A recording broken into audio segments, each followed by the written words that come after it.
Hello, welcome to the Reloading Podcast here on the Firearms Radio Network. Tonight, we've got a guest. So no, we're not going to cover brass trimming again. I know you all are crushed, but you'll get over it. Any rate, want to take time to thank Jake and the company, Jake and Ryan over at patriotpatch.co for their sponsorship of the show. Awesome products they make over there. I've got just a few sitting around. I have not gotten December's patch of the month yet, but that's kind of some of the previous ones, and then some fun ones like Invest in Precious Metals, Circle of Life. Oh, by the way, this also the magnet board they also carry. So, yeah, just check them out. patriotpatch.co. And look at the slacker. Oh, crying out loud. Dang it. This was good for using free software. All right. Any rate, I am going to... I didn't really do much because I've been playing around with editing in my spare time, which wasn't much, given the fact that I got to work a nice 12-hour on Black Friday for Cabela's.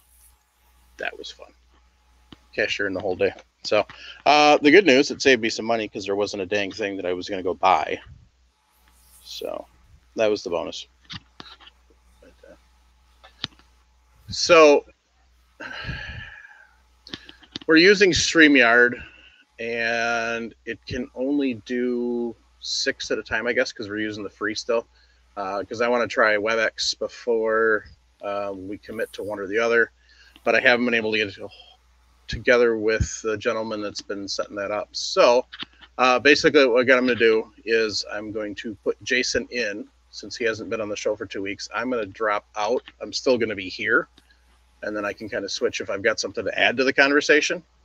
But otherwise, to be productive, I'm going to actually go grab my laptop and I'm going to sit here and edit. Hey, Mike. We're doing the show. Mike, may I suggest that you bounce us around in rotation? If you need to push somebody in or out, just put us in rotation. That's good. All right. Because I can still hear and listen and everything. So okay.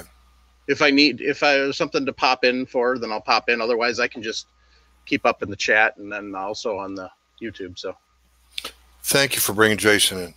Yep. Hey. There's old Grumpy. Hey, buddy, we missed you. Who the hell is that strange guy with the smooth forehead and a bearded face? Oh, that's from Phil. Another strange that's guy. Phil. Bite me, Travis. Well, you two haven't changed at all. Well, Jim's calling you a strange guy, which I think is like the pot in the kettle, personally. Hey, I got a little bit more hair up here than he does, and I got a lot less hair down here than he does. Makes you no less strange. Oh, shit. Anyway. So, Phil, what'd you do in Guns Reloading this week? Finally got out to my bench, did some brass prep, a lot of trimming 5.56, primed a bunch of brass. And wasn't Black Friday, but it was over the weekend. I had to put another handful of bullets in the shopping cart because it occurred to me while I was doing my while I was checking my inventory, I've got like powder and primers and plenty enough brass to load like 3,000 rounds of 5.56, but I was running short on bullets, so I ordered 1,000 more 55 grain FMJs and another 100 77 grain Sierra Match Kings. Because sooner or later, I got to get on that project of doing load development for the 77 grain Match Kings before I find something else to entertain myself with. But that's been about the long and short of it. Nothing fun, nothing glamorous, just brass prep. And on a single stage, that takes a while.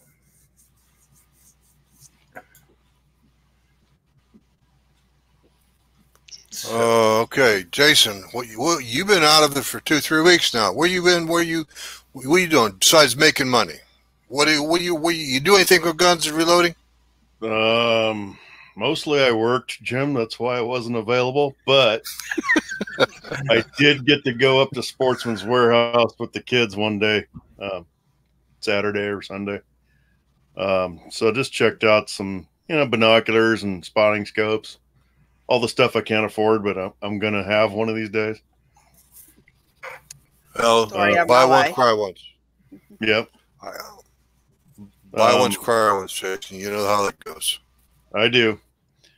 My son, my oldest son's here, and he's really wanting to get back into reloading, and we were supposed to, but he hasn't had time yet. So I don't know if we'll make that happen or not this time.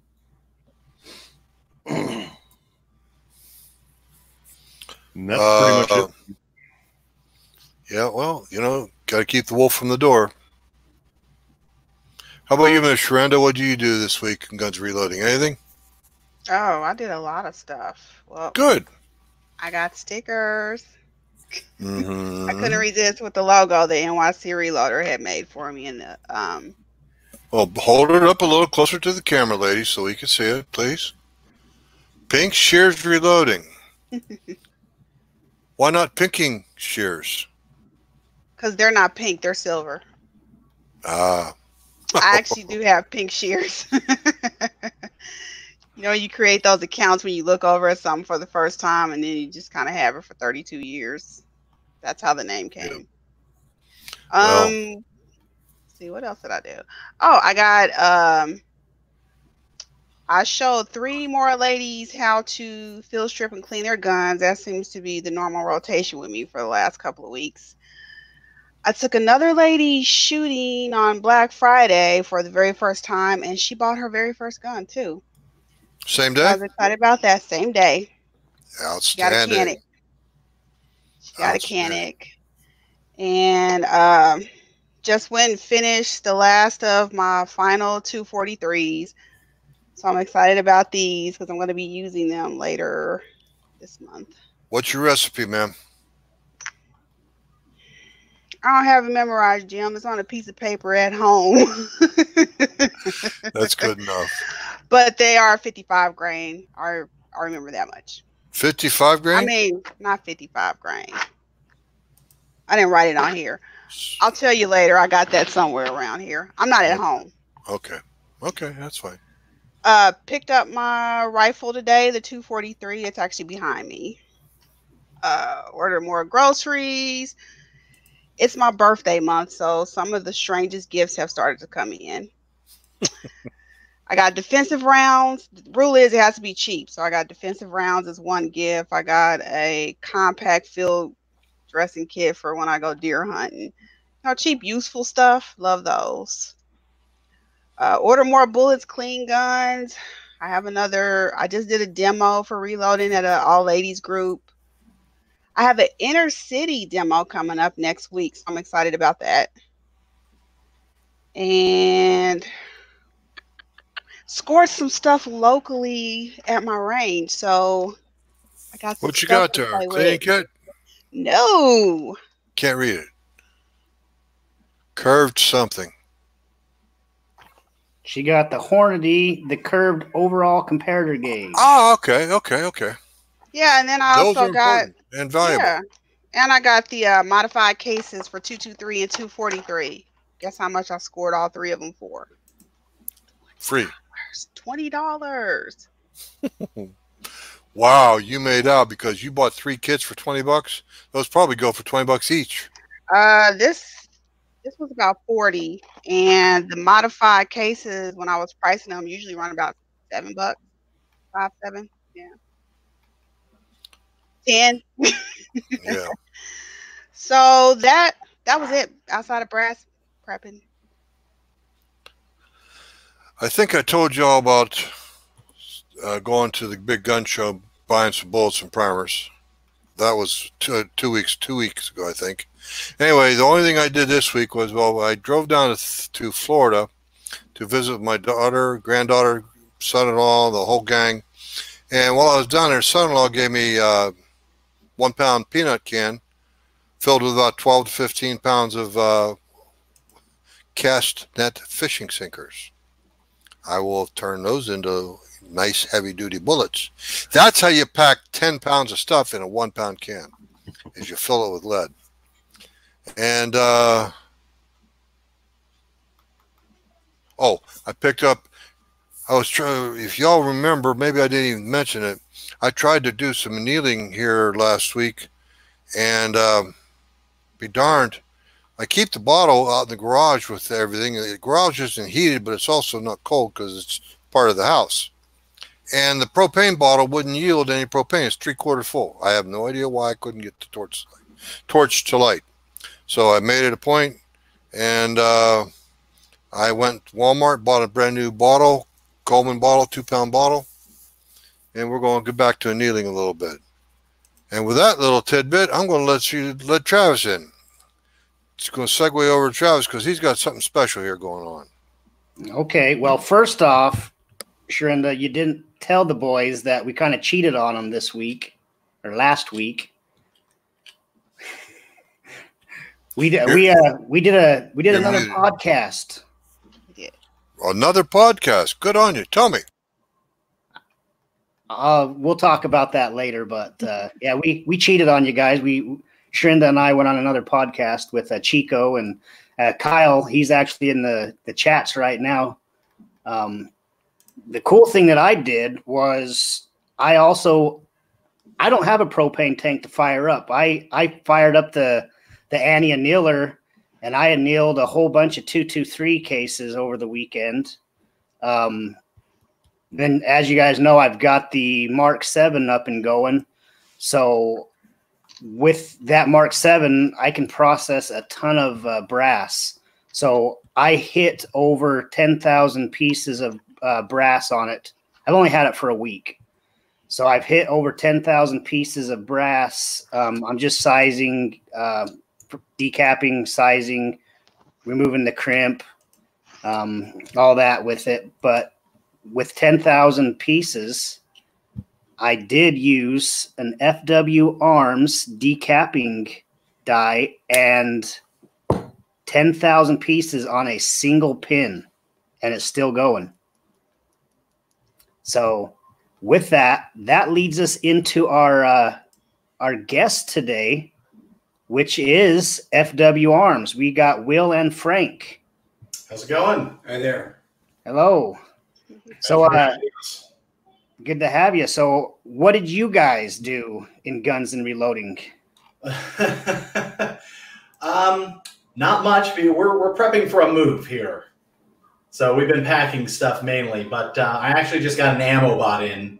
I'll be setting that up on our Super 1050 here in probably the next week or so, and testing out some shell plates that we've been making. So we haven't, honestly, I don't think we've reloaded in 8 or 9 months because we've been so busy making stuff for reloading. So it's just been nonstop here. Yeah. So as you guys know, I personally love my FW Arms decapping die. That is my preferred decapping unit as of now. But FW Arms makes a lot more than just these nice decapping dies. They make decapping dies, Swagebacker feet die, and you guys are coming out with some cool stuff right now. Like you just mentioned, you're coming out with a new shell plate for the 1050, which I'm excited to get my hands on. So I got one right here. So that one's mine, right? I'm sorry. So that one's mine, right? Oh, yeah. I'll put your name right here. So this one has been heat treated, and we grind them. And you see all the normal geometry here. The thickness is such that you have proper sizing. I know there have been some complaints with some other aftermarket plates that the thickness is too much, and you can't actually get your sizing die as far down as you need. And we have some other, special geometry in there that is specifically for high-speed case insertion. So I know a big problem with the processors that they're trying to run as fast as possible because time is money is the case jumps the shell plate. And what happens is your case ends up on its side then, and it always happens to be right underneath the decapper, and then your pin comes down, hits the head, and it just cracks your pin. Unfortunately, even the FW Arms pin is going to break on a case head direct hit like that. I'm always up and honest. That's just something that's just nature of the game. So what we do is we reduce the potential for breakage and, keep those machines running and keep your wear parts down to a minimum. Yeah, the nice thing that I'm excited about, like you just said, the geometry is going to allow smoother feeding of the cases. So I think with getting smoother cases fed into the shell holder in conjunction with your decapper, it's gonna allow our automated presses to really fly, I think. Yeah, that's the thing. The automated presses, they're kind of here to stay. I mean, there's at least 2 companies that are really mainstream right now doing presses. And the longer they're out, more companies are going to start making presses that are automated. So it's something that's here to stay. So your tooling has to it has to be redesigned for an automated generation. I mean, if you think about all your reloading stuff, it's really designed around a manual concept. So, this was the first step. That's the first thing that I saw when, I got my Mark 7 is I can run it at 2,400 RPM. I can't do rifle brass that fast because, of just the issues that come up with naturally, the physics of running that fast. So we came up with the decapper. Now we got the shell plate. I had the shell plate in a couple testers' hands. One guy had 10,000 rounds through it with no misfeeds, which is pretty good. And that's a processor, so he's doing all sorts of getting all sorts of treasures in that brass. And we notice some issues, and we get back and we fix those issues, send them back out. So we're always trying to make our products better.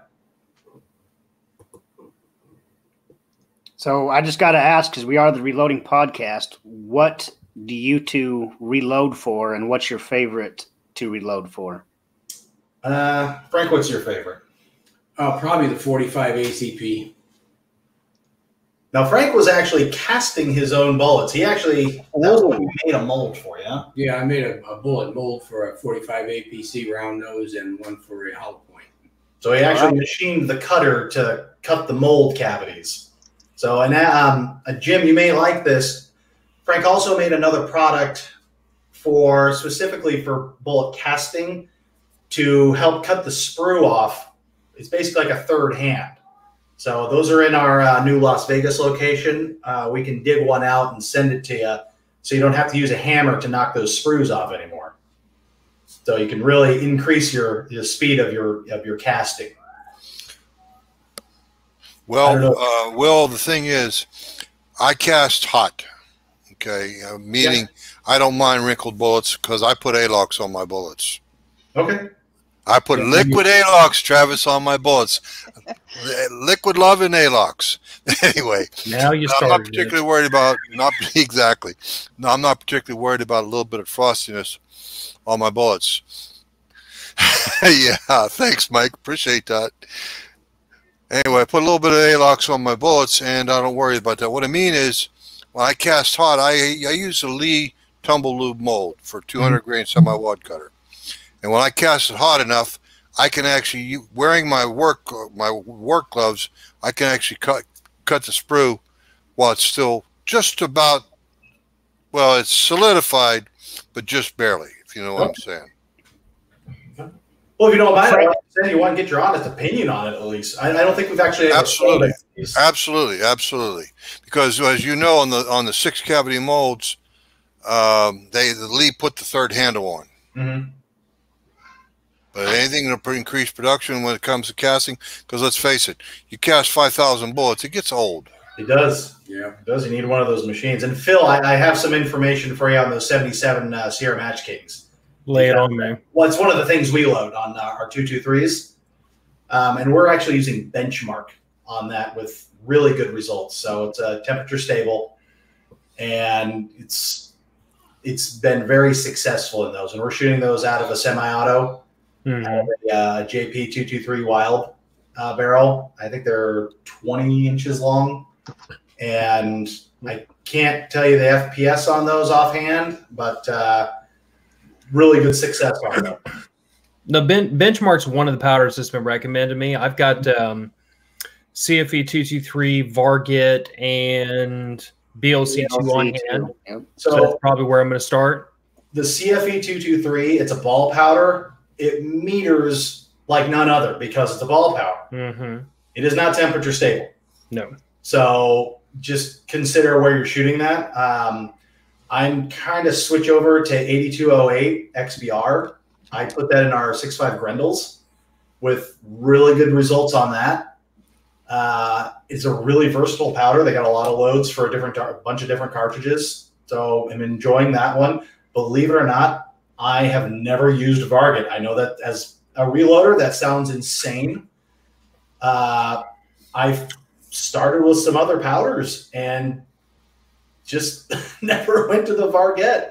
Funny you mentioned that. I've never loaded with it either. I've got about 3 or 4 pounds sitting on the shelf and haven't even touched it. There you go.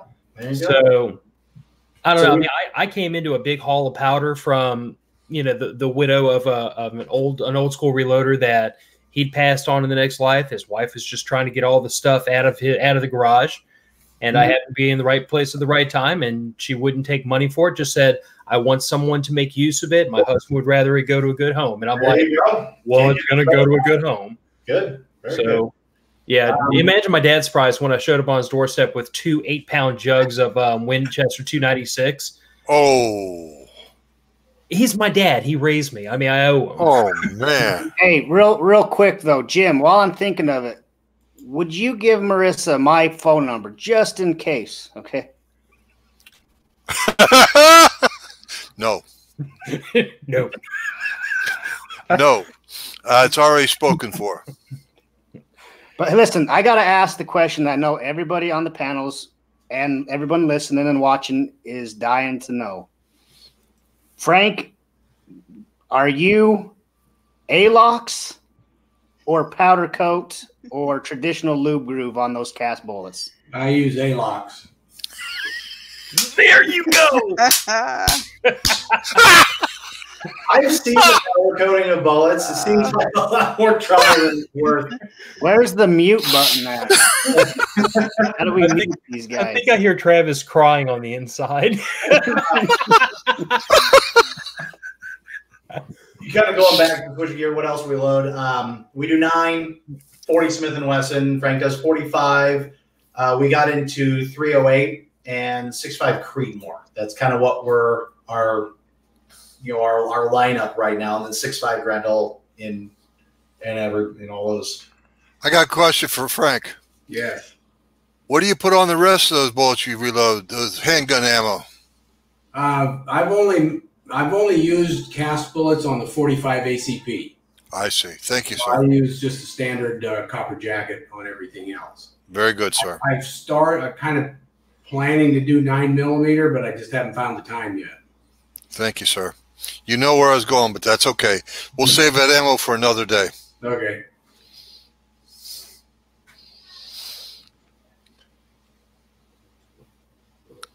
Okay.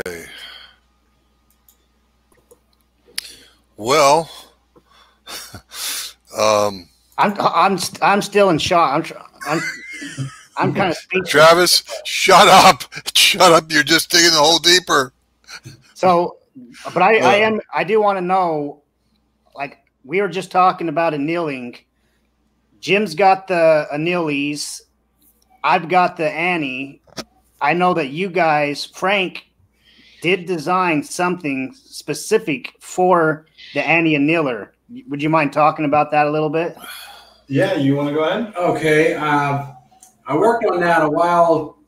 Had several different designs and iterations before we got to this one, but it has a variable speed. It'll go from way too slow to way too fast, so you can find a speed in there that works well. For 223, it seems approximately 2 seconds apiece.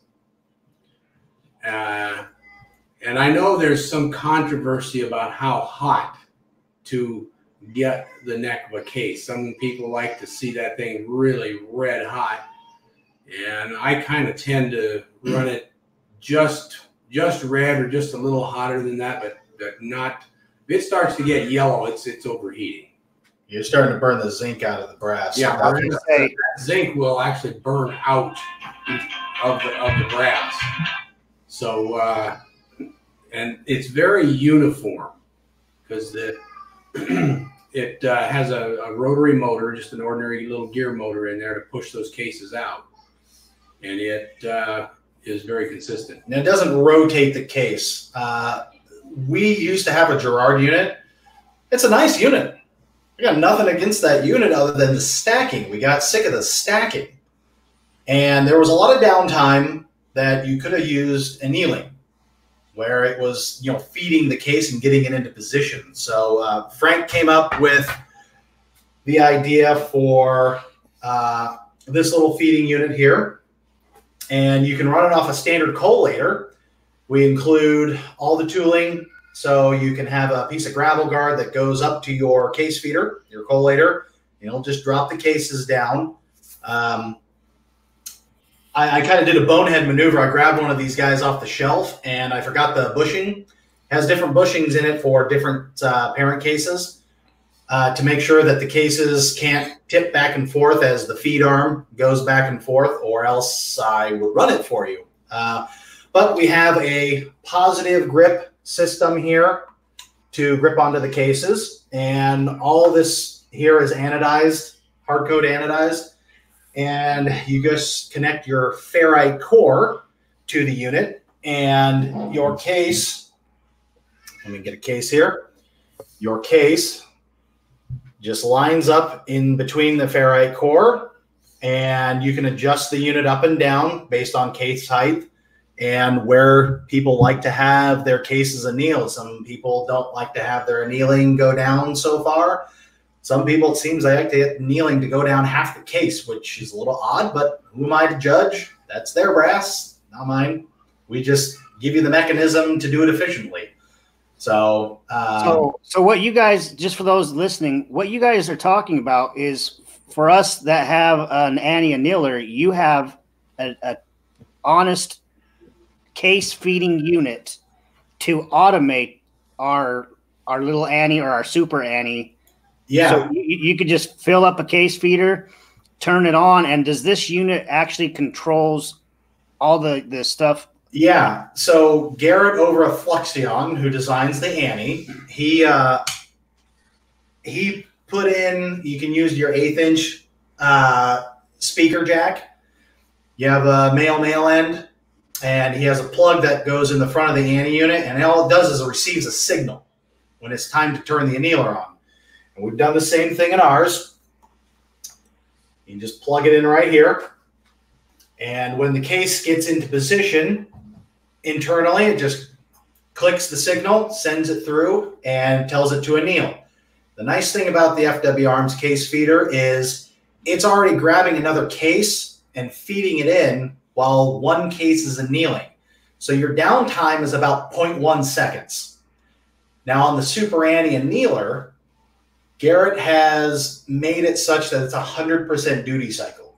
So this is for like the guys that are doing tons and tons of brass. Travis, your annealer, it should have, a few seconds of cool down in between just because the internals start to heat up. Yeah, so just so you guys know, I've got I call it the little Annie, yeah. And then they have a bigger one called the Super Annie, which Yep. is more for commercial guys. Mm-hmm. So we got one of those Super Annies,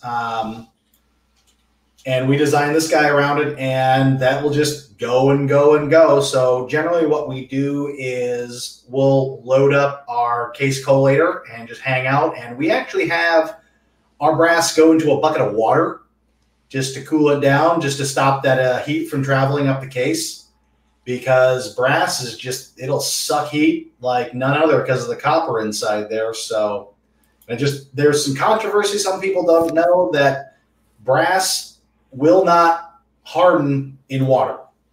So just doesn't work like that. So just drop it in water or air cool it, whatever, is your cup of tea. We just like to water cool it just because it's convenient, it's easy, and just me personally, it just thinks it's a little better to do it that way.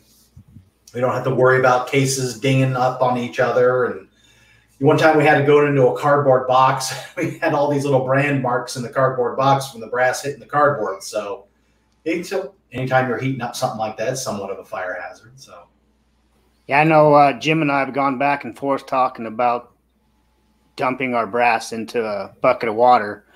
Jim obviously knows what he's talking about. He said no problem. I said I'm sure there's no problem, but I just didn't want to do it. But I might have to. Yeah, you don't want to do that. If I got this unit, I would have to do it because I would be doing so much, and I would get so much heat buildup. It's just a nice way of controlling the heat. It's not required. Just get them out of the bucket as soon as possible when you're done. Empty the water out, put them in the dryer. Do whatever you need to do. Just get that water kind of evaporated as fast as possible. Well, the reason for, as you guys both know, we've said it repeatedly here on the show, is the reason for the water process is just for your own personal safety. Like you said, well, when you take and dump your hot brass into a box, you're going to scorch that thing, and it does create a safety hazard, fire hazard. But the water, no problem at all. So our unit, when it actually, we get some pricing up on our website, it's going to be very competitive with the Girard unit, which is kind of the go-to unit right now. And again, I'm not trying to hate on the Girard unit. It's just for our particular purposes, it seemed that it didn't fit our use that we wanted it to do.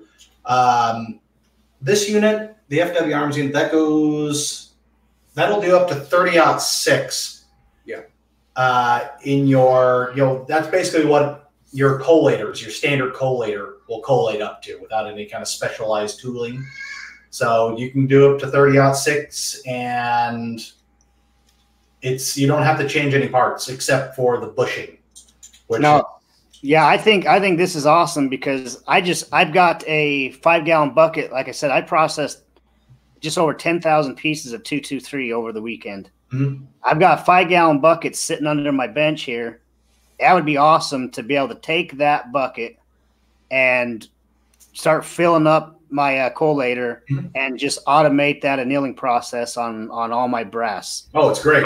Right now, I'm just annealing all of my match ammo, my precision stuff, but that's because I've got so much. So what you're talking about now kind of opens up a different world to me as to where I could anneal all of my 223 brass now. So Frank, I'll have to be sending you over my credit card info here later. Hey, before I forget, Shears, what's your birthday? 12/10, Tuesday. Mine's Wednesday. Happy birthday. Happy birthday to you too. Make sure that I get your address so I can send you a birthday gift. And in case y'all wonder why I hesitated, my mom's is 12/11, so I had to sometimes I get us confused. So, hey, Travis, what are you using to set your swage on your 1050? It's funny you should say that.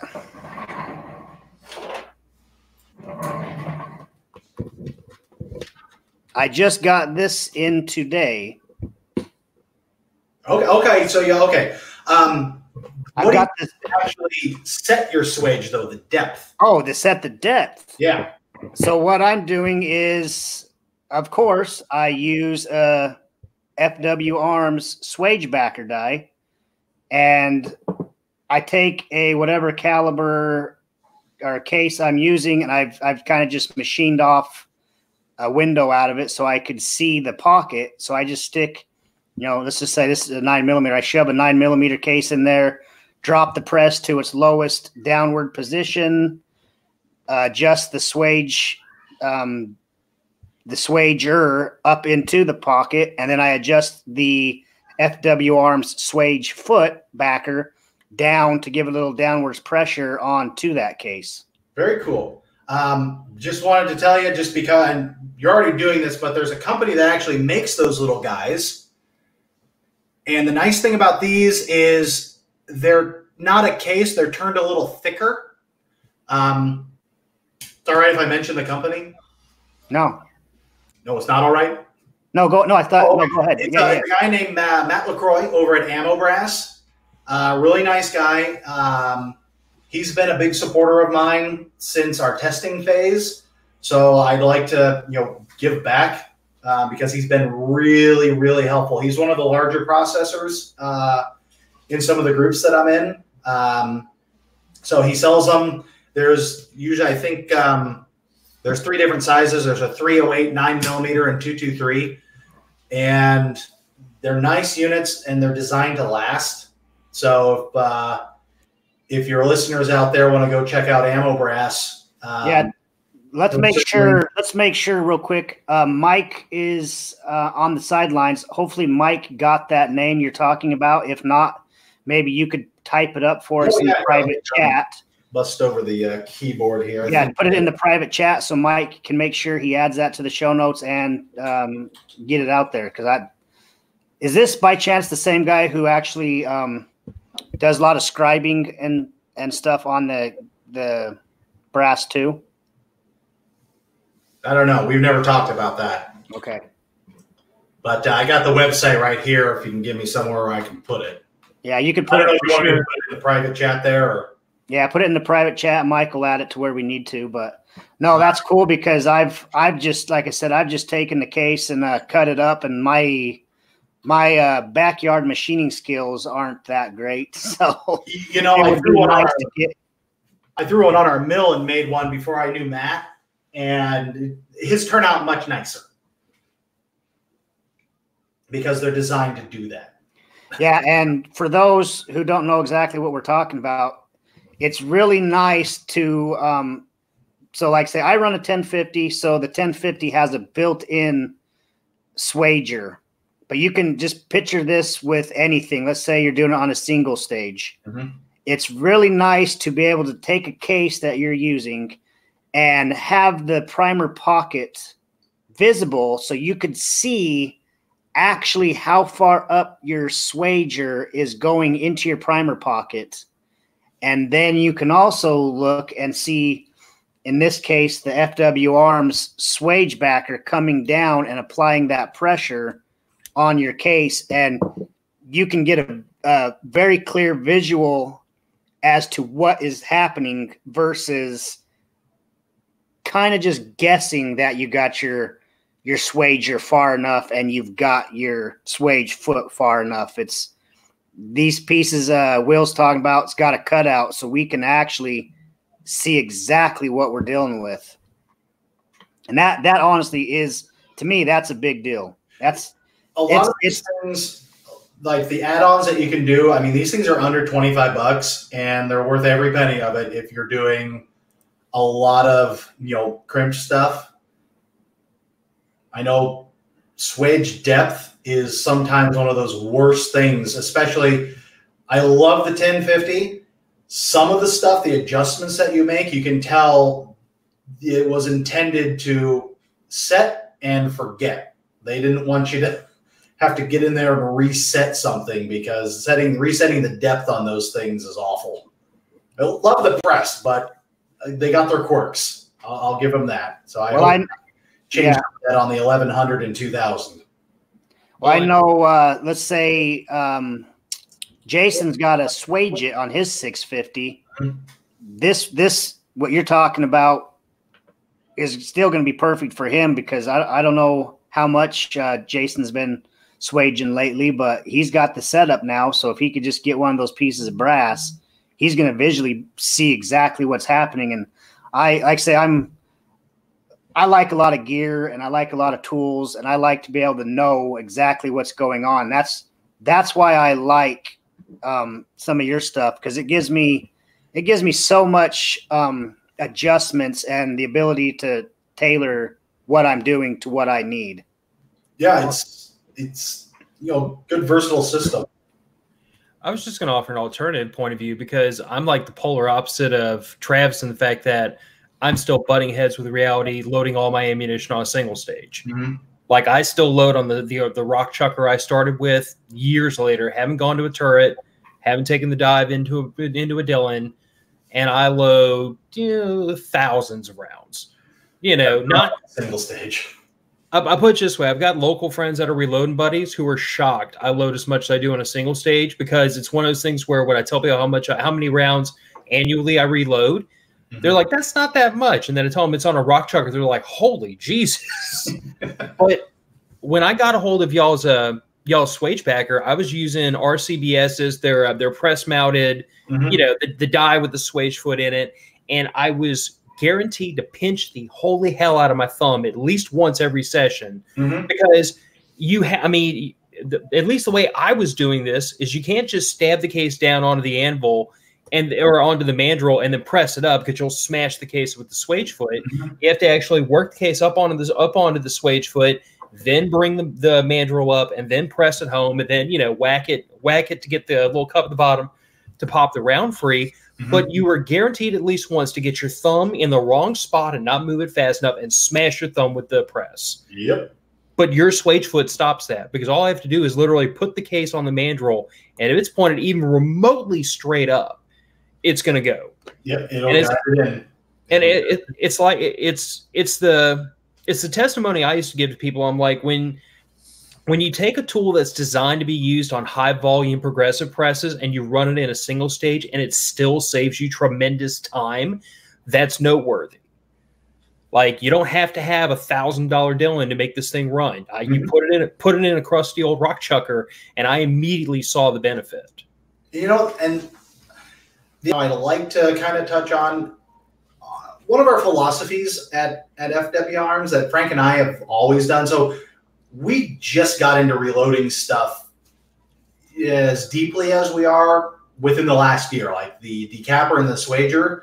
That was kind of the first thing. We used to make some shell plates for the Hornady lock and load back in, 2011, when there was that big run on reloading gear.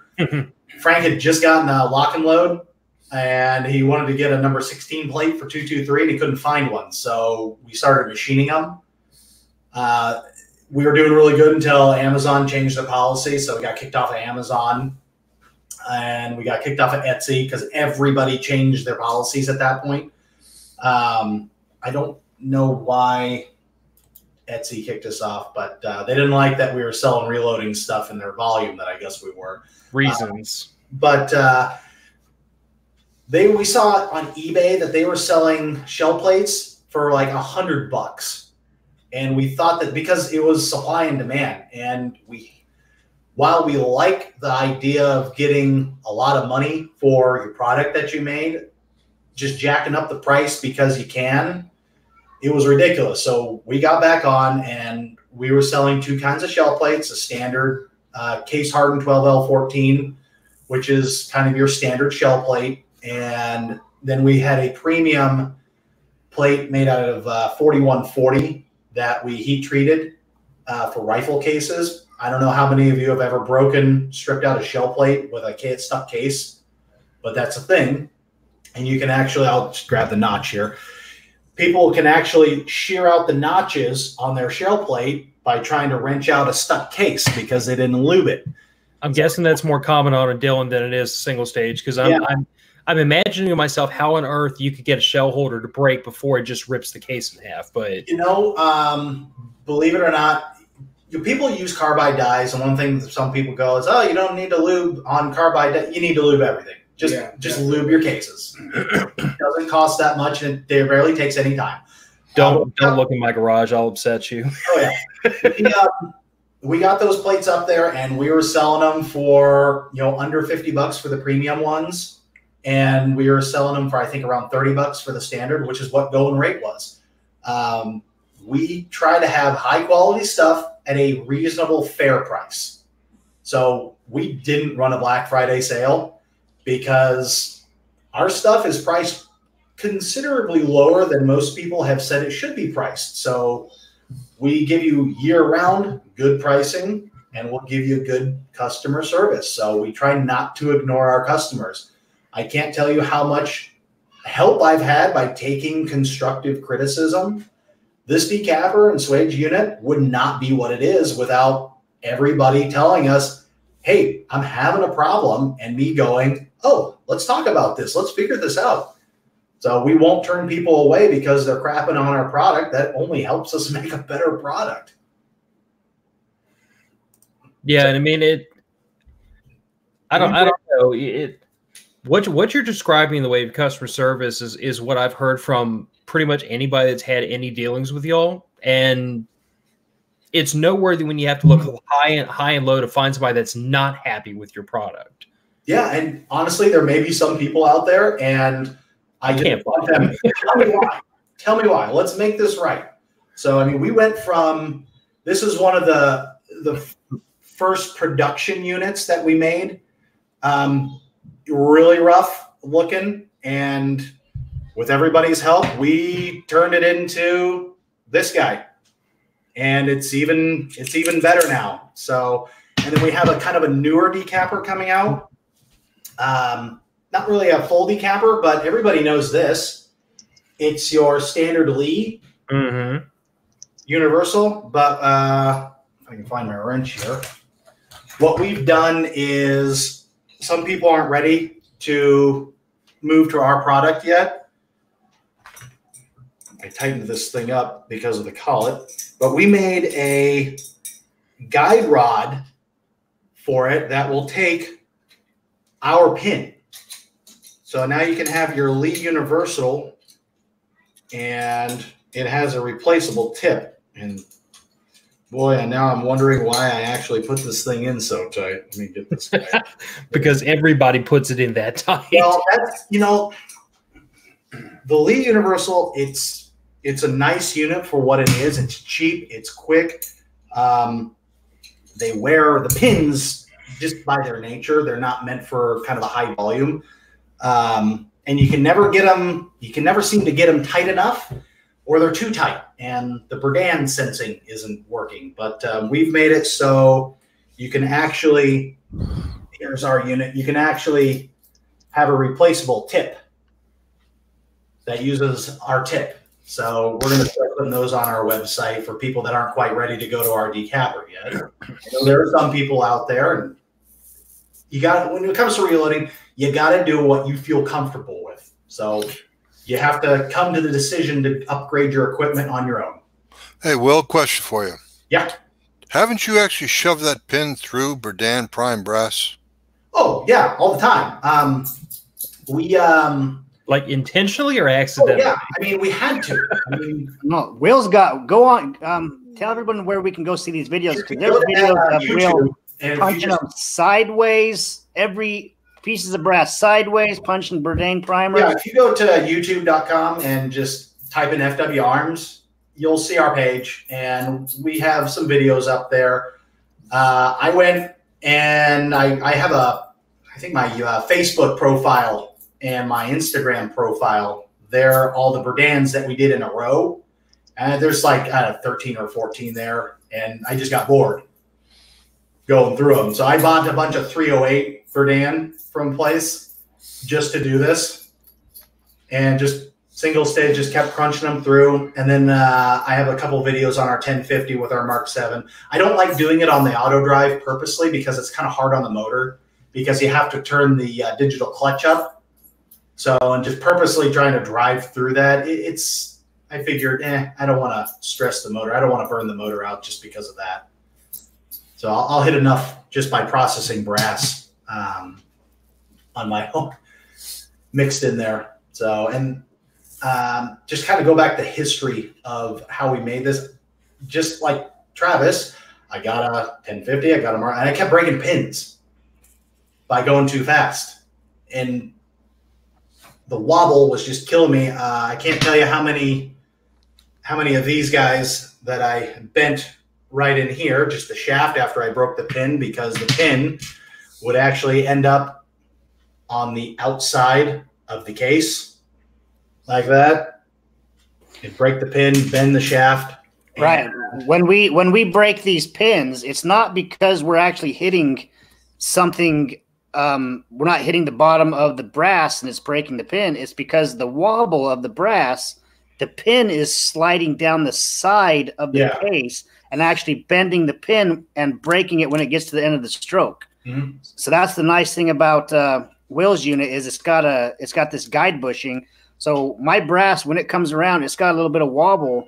But because of this guide bushing, it hits this guide bushing and stops the wobble, straightens the brass, and allows it to go perfectly aligned with the primer pocket. And that's this guide bushing is I'm 100% sold on this guide bushing. This is the ticket right here. I was just running brass and losing my mind. I was looking at other decappers, never found one, and then I just like it just needs a little shuttle with a conical cup on it to grab this stuff. And I started doing searches thinking that one might have been made, and I was astonished that apparently nobody made this thing. I'm still dumbfounded how I'm the only person who brought this to market. It seems like such a simple design that somebody should have come up with this notion before. Not to interrupt, but that's actually exactly what I've told everybody in this show before. I'm like, the thing about your product is when you look at it, the first reaction you have is to kick yourself like, why the hell didn't I think of this $1 million idea? Because when you see it, it's self-explanatory. But you latched onto it, and quite frankly, it's very simply but elegantly done. It's not an overly complicated solution to the problem. It just freaking works. Had I not packed my very first prototype, I would have shown you what non-elegant looks like. That thing is rough. And Frank helped a lot with the design. Frank's got 50 years or more of design background on stuff. He's tool and die by trade. He's got a lot of gears working in that brain of his, and I had the concept. He refined it a little bit. I refined it some more on the machining end, and together we brought a product that I hope people are really going to latch on and see the benefit, not just for the high volume processor, but everybody, because we feel that it's priced for everybody. I mean, for what you get now, it's pretty reasonable. I mean, you get 3 pins total, you get a little wrench, and you get a whole lot less headache.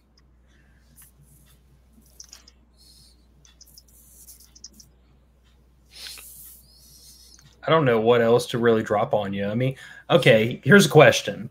Put you totally on the spot. What made you come up with this? Because we just got through saying it's an idea that when you see it, you think, why didn't I think of it first? But like, how did you come up with this when literally like 4 or 5 major manufacturers just jumped right over it for years? My first thought was, how am I going to get the case straightened before the pin goes in there? And I was like, okay, it needs something that's wide to catch the neck and pull it in. And I was like, okay, well, I could take a countersink, drill my hole, take a countersink, and just countersink really deep and see what happens. And it worked. So we made the prototype and refined the prototype a little bit and just kind of ran a whole bunch. And I was amazed at how well it worked. We've done a lot of work on the alloys that we use to increase the strength of the pin and the life of the pin. We have a customer, last I heard he was at 240,000 on a single pin. Granted, he's one of these guys that is really good about kind of cleaning his brass out first. You'll get the random rock in there every now and then and the random projectile that gets pushed back inside the case. But he's really good about cleaning his brass, and he's using a Camdex, which some people, we're not lucky enough to use a Camdex. But yeah, he was, and I want to stress the durability and the wear resistance that our pin has. Because it's tool steel and it's been heat treated properly, that he got so much life out of the pin. You can go through, perfect decapping, no foreign debris in your cases, and you'll go through pins just because of the constant hammering will just wear the pin out. It'll just fatigue the pin to the point where it just breaks, and just on a standard primer. So that's kind of where we're at right now with the development of it. Frank drew up a pin to reduce the primer pullback effect. And so we've reduced primer pullback considerably, because that was another thing that was just a really pain in the butt. You can go to some other pin manufacturers, and it seems, you're going the faster you go, the worse this happens because of how primer pullback happens. So, the pin design has such that, that primer actually falls off. So that's the things that we have to deal with. And then the other issue that we were kind of thinking about is, all right, who are we offering this to? The big time processors, standard, more in your house reloader has to go up to at least what your press can handle. But we decided to kind of go hard or go home, and we designed the unit. If I can find my box here, it'll go up to 338 Lapua Magnum on the same unit. So, Shears, if you ever do 338, here it is. Not in the 1050. Not in the 1050. It'll do it on the 550, no problem, and on single stage. But talking to you, Phil. It'll just it'll go right in there, and it will decap just fine. So we really designed it to save your brass, because when you start doing automated brass processing, you'll see that you're either going to be sitting there a long time waiting for your press. You're waiting for your brass to settle down before your tool head comes onto your brass, or you're going to get a lot of nipped necks, and you're going to have a lot of rejects. So that's why we didn't like rejects, and it's hard on the machine, so the die works. Yeah, what I hated the most was, we'll break a pin, granted, but what sucked was having to stop, tear everything down, replace the pin, go again, and then you could break a pin a couple rounds in again, and have to tear it down. I said there's some other decapping dies out there that I do like, but it's this guide bushing that is the ticket, guys. This guide bushing is where it's all about. With this guide bushing, like I said, I did 10,000 pieces on a single pin. There's other decapping units that I've used. They've got excellent pins, but when you get that rock to your case, you do run the chance of scouring down the side and breaking that pin. I don't care how hard that pin is. You can get a very brittle pin the harder you get them. With this guide bushing, I have been able to just set my press up and go and honestly not have any worries about breaking a pin. And if I break a pin, oh well, I've gotten so many decapped cases out of this one unit here. I'm okay with replacing a pin every now and then. It was the constantly breaking a pin, constantly having to stop, tearing everything apart, replacing that pin, and then starting up again. This allows me just to continue on with my process.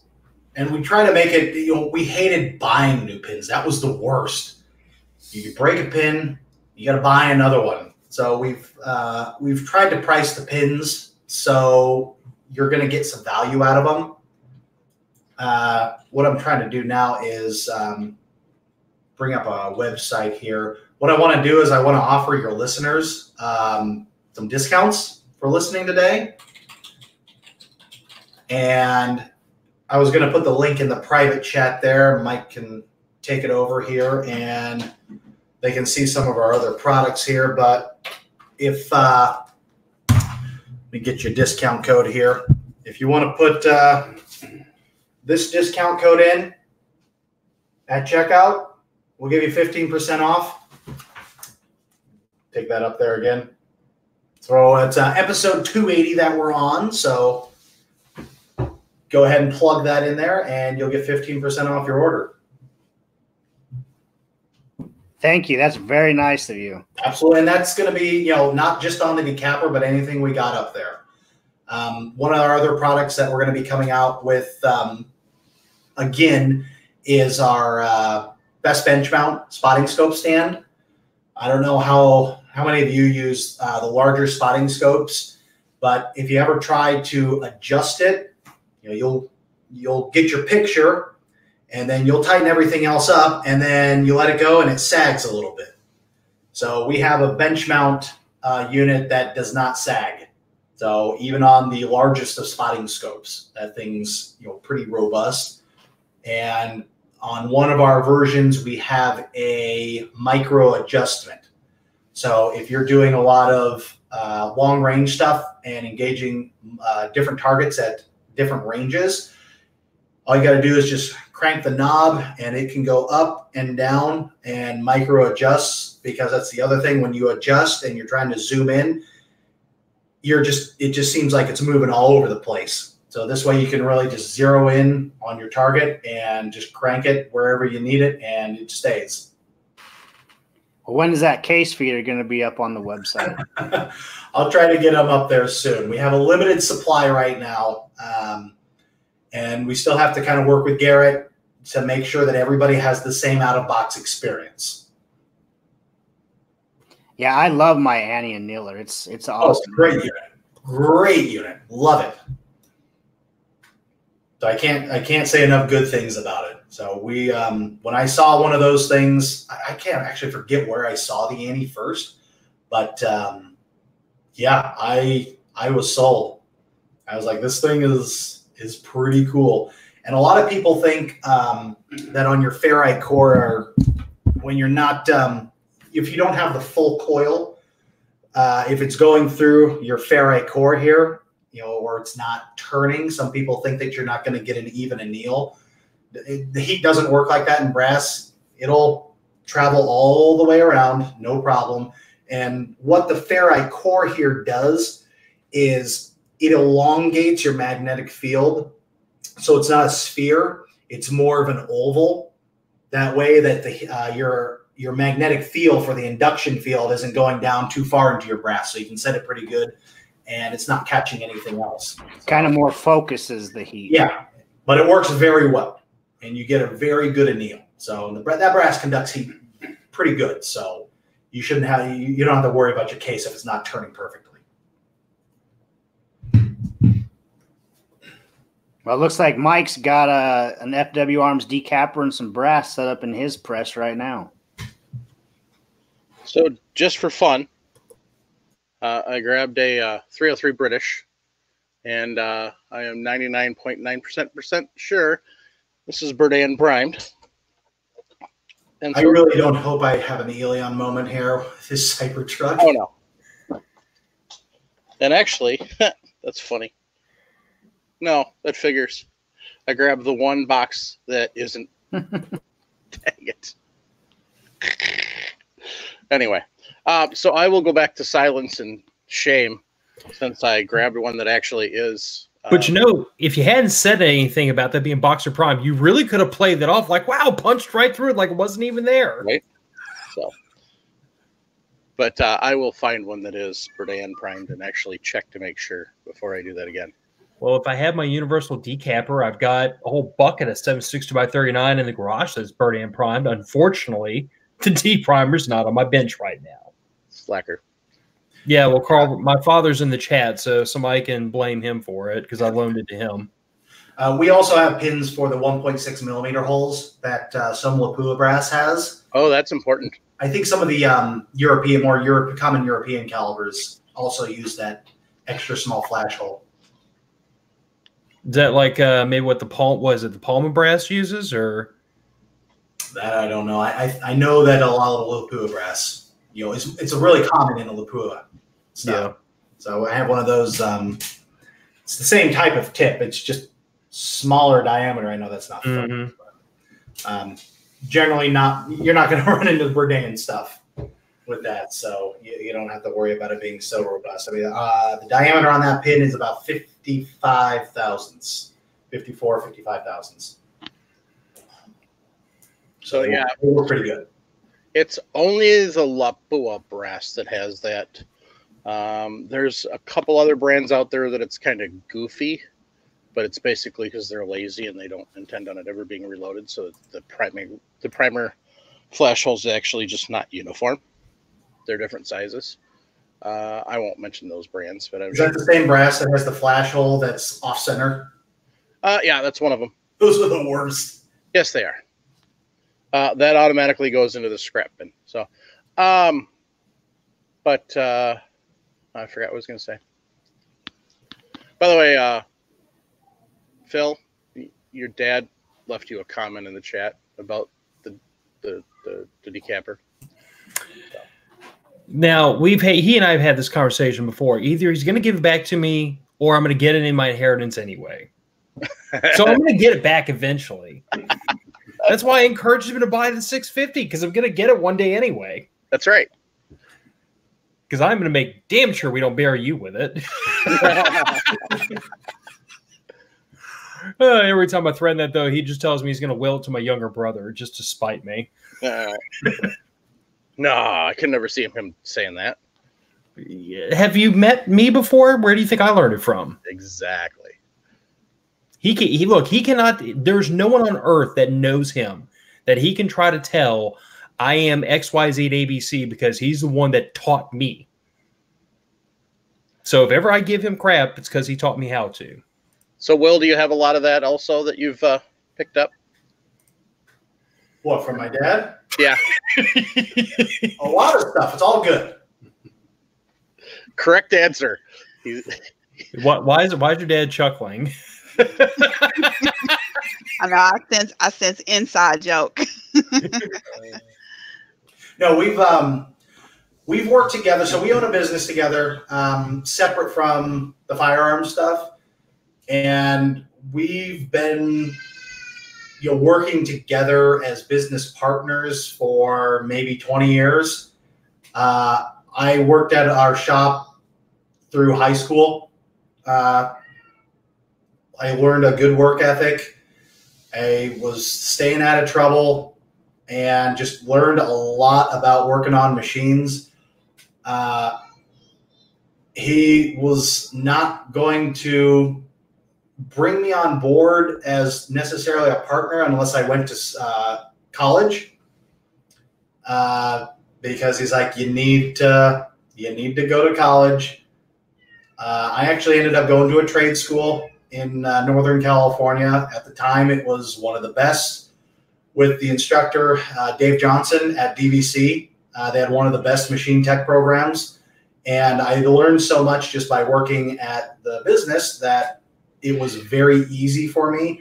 And I was actually able to help a lot of the other students that weren't familiar with machines, just to kind of work their way through the program. And I picked up a few things there that I had never really seen before, because, I was certainly exposed to a number of machines that were in our basement and in our business, but I got to work on a shaper, which I don't know, some of you may know what a shaper is, but yeah, there you go. And it was a new experience for me, because I was always used to working on Bridgeport style mills, and to actually go and work on a shaper and, kind of getting the history that World War II was built with shapers.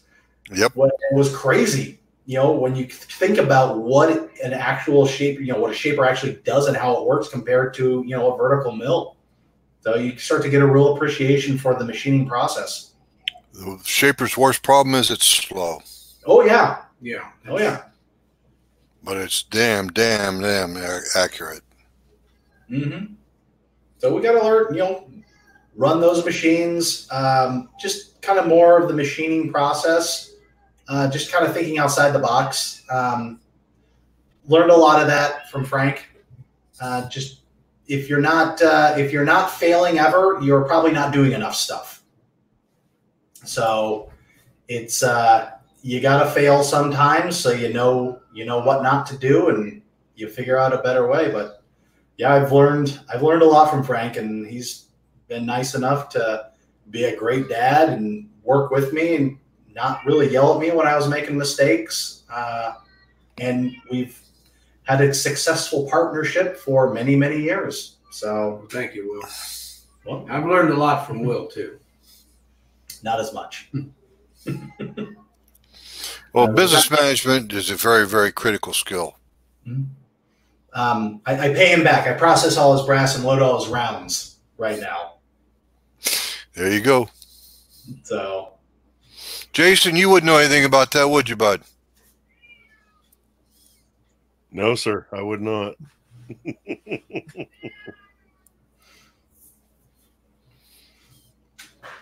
He's got two young men that he's loaded a couple rounds for.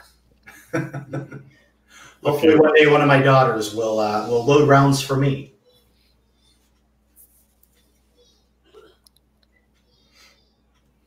Heck yeah. I'm sneaky. Every time somebody asks me, no, but I can show you how to pull this handle. Come on over. Oh, that's I'm more than happy to teach anybody that asks. Absolutely. The more people we got, active in the sport, the better it is. Sure. So one of these days, maybe I'll start actually competing again. I used to do a little action pistol before our range voluntarily closed down for repairs. That was about 2 years ago.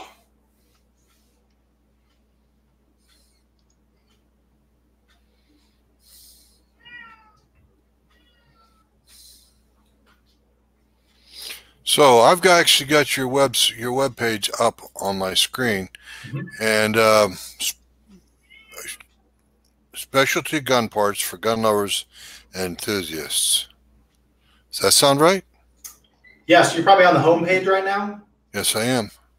Yes, let me get to the home page here. Yeah, so if you go over to, you can either go up to the top next to home page, and you can get shop. That'll take you to the products that we have. Got it. On our shop right now. That's what okay, thank you. Yep, no problem. Oh, you got prices and everything. That's nice. I figure, I hate it when I go to a website and I have to click on a product and I get all excited, and all of a sudden I find out that it may be out of my price range. I like his bench mount spotting scope stand. It's really nice. We had a limited run of those because we weren't sure how well it would sell on our price point. That's the other thing. We're so new that I absolutely understand why some customers are not quite ready to entrust us with their money. I would be on the fence about something too if it was a brand new company, and I'm gracious every day to our customers who have put faith in us, and I hope that I have not let them down. So we'll have more of those scope mounts in the near future, and we have a static mount version that doesn't have the micro adjustment at a lower cost. So those are great for shooters that are bench rest shooters. They got 100-yard range, 200-yard range, and they don't need to adjust it, every 10 minutes. So we'll have that on there once we get a little more comfortable in our new place in Las Vegas, Nevada. That will be in the February timeframe. Okay, so I see 2, 4, 6, 8 products on your screen, on this screen. Is that correct? Roughly, yeah. We're just ramping up, and we're trying to add them as soon as possible. We'll have 2 more. We'll have a number 3 shell plate for the 1050s and a number 5 for the 1050. So you'll be able to do your 223, 300 blackout, and your 9mm. So, well, I got something here I just about fell in love with. Take my money and shut up. The FW Arms Black Steel Nut 7/8-14 reloading nut die nut 5-pack. Now, how do we? Is this a close thread like a class 3 thread or something like that, Will? Or does it have a set screw in it? It does not. I saw your podcast last night where you're talking about the nuts. This is just a standard. I don't have a thread gauge for this particular size. We kind of used a tap as our thread gauge. This is just your standard 7/8-14. I did this one by feel.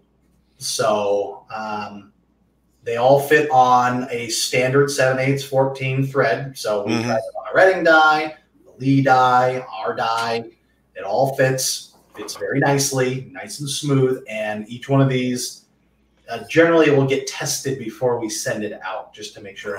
These were single pointed, and then I just kind of screwed them onto a tap just to make sure that they were free moving. But the nice thing you can say about these nuts is if Sharinda, if I had another, this is your older version, the gold nut. You get the gold standard nut. You have your new ones are black. Yep. If I was to hold up another a nut up to this one, like I said, not going to name any names, you would see how much more material is on these ones. You didn't skimp on your nuts. No, we did not. Now we have these guys now. Travis. All jokes aside, we're a bunch of high school kids. I know. Grow up, Jim. Grow up. We moved away from the gold because we found that some users, as they used it, the zinc was chipping off. And we felt that was it degraded the quality of the product. So we moved to a black oxide on these. We gave it a little bit more thickness, because you can get a little more meat on your wrench. And these are, steel. They're not die cast like we suspect some of the others are. These are some nice thick nuts on. They're definitely not meant for. They're definitely not high volume production. So we machine all of our parts ourselves. So we don't outsource any of the machining. We only outsource the processing. Yeah, I know. I've seen. Cause I see you on Instagram and Facebook all over the place. We chat every now and then. I've seen some people kind of sad that you're not doing these golden nuts anymore. But in all honesty, I don't care if you got gold nuts, black nuts, silver nuts. They're all nuts to me. Yeah, all nuts matter. Mm-hmm. All nuts matter. Well, and like I said, just the nice thing with these ones, I'll have to grab one, but the other nuts are like half of this. This is like these ones that you make are almost like 2 nuts put together. Well, we had to do that because we'd hurt our nuts if we wrenched on them too hard.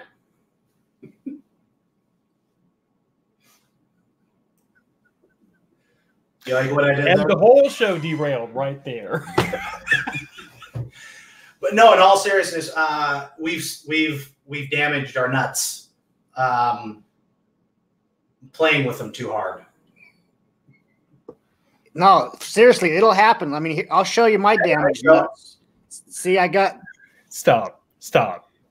I cannot relate. See, right there, right? No, I'm just saying, like in half all the honesty, YouTube chat is screaming. Travis is trying to give one of his nuts a vasectomy there. No, But our nuts whoa. We're talking about anyway. The one thing, if you have to see the YouTube video, guys. Here is the other non-named nut, and they are a lot thinner. And the thing is, I've damaged so many of these ones. Like he's saying, your wrench slips, taking these on and off. And you can see just how much more material is on these ones here. The nice thing is, if you need to get a second, you just keep everything tight. You can get a wrench on one, and it's not going to overlap into the second. Yeah. So, and I know a lot of guys like doing that. I know a lot of people are actually putting the nut on the bottom side. So exactly. So what I do on my my RT trimmer, my Dillon trimmer, that's exactly what I do. Is I put this nut on the bottom of the trimmer, and I don't like using this one because of that. It slips, you tear it up, and then it's no good. I really like these ones. They're not like a. Just for those listening, if you could just imagine a full-size regular nut with a little bit taken off, so it's not like a full-size one. It's maybe 5/8 worth of an actual nut. It's hard to explain. There's a lot more material on these ones, and just that alone, that attention to detail, makes all the difference when you're tightening up your dies. Well, I'm sorry, guys. Jim and Phil are just being adolescents here, and they cannot control themselves. Took you a while. Baby nuts, all you want. We got big boy nuts.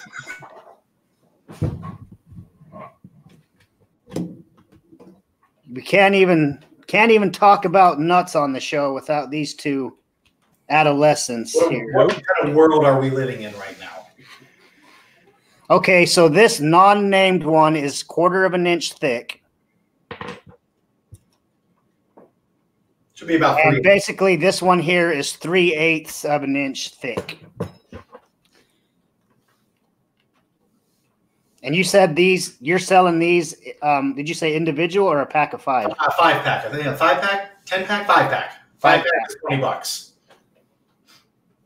That's roughly equal price to what the other ones are. Yeah, and like you said, you listened to our one podcast. You're not actually using your lock nut to crank down your dies. You're just using it to kind of snug up and take up that slack in the process. So there really isn't a need for any kind of a set screw. You can crank down on them if you like. They are square, so they're flat on both sides, and you're not going to strip the outside. Correct. I'm just saying, so guys, if they see these and they don't see a set screw, it's not needed. You're not like say you have to go back to I forget what episode we went over lock nuts on, but these are some nice high quality nuts. The one thing that you'll find when you're running an automated press is things tend to vibrate loose more. So we started in that's why I'll snug the nut up. I won't wrench down on it and try to strip the threads and break everything, but I'll definitely make sure that it's not going anywhere. And on our decappers, we now include purple thread lock because we had a couple guys, they noticed that the pin was actually coming loose and they were breaking pins at the threads because all the weight was not bearing on the shaft and the angle that we put on the pin, it was bearing on the threads. So somebody suggested that we use a thread lock because that's what they use there because they were experiencing this with other brands. So we just started. We now include a little vial of thread lock there. We put it in a little baggie here just in case the top comes off during transit. You don't have thread lock everywhere. No, that was a good touch. I got one in, and that was something I paid attention to. That I liked how you did that. Yeah, and this is the removable type. Yeah, this is a very low strength. So you should be able to get it undone, no problem. So, and it works well. So we started doing that, and people are, this is no joke now.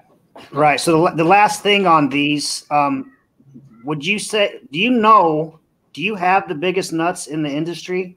These nuts are the best.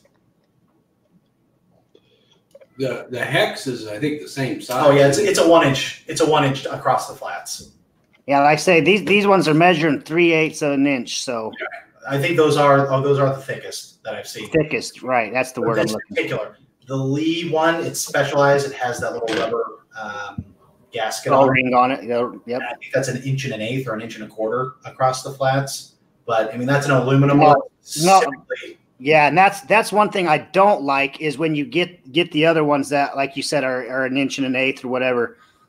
I particularly like the increase this way, Yeah, not the increase in diameter. right. But just the alloy that we're using, it increases the strength considerably. So Right. That's nice because these are, like I say, your standard. Well, here's one right here from another company. You can see that theirs is still thinner. I'm going to guess this one's 1/4 of an inch also.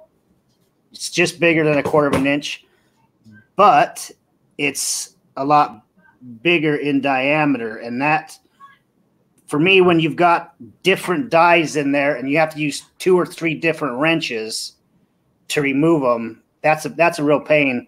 yeah, the less tools you can have around your press setup, the better.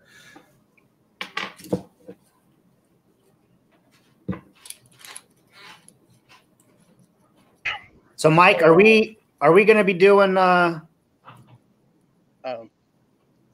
Shoot Off Road's got a question quick.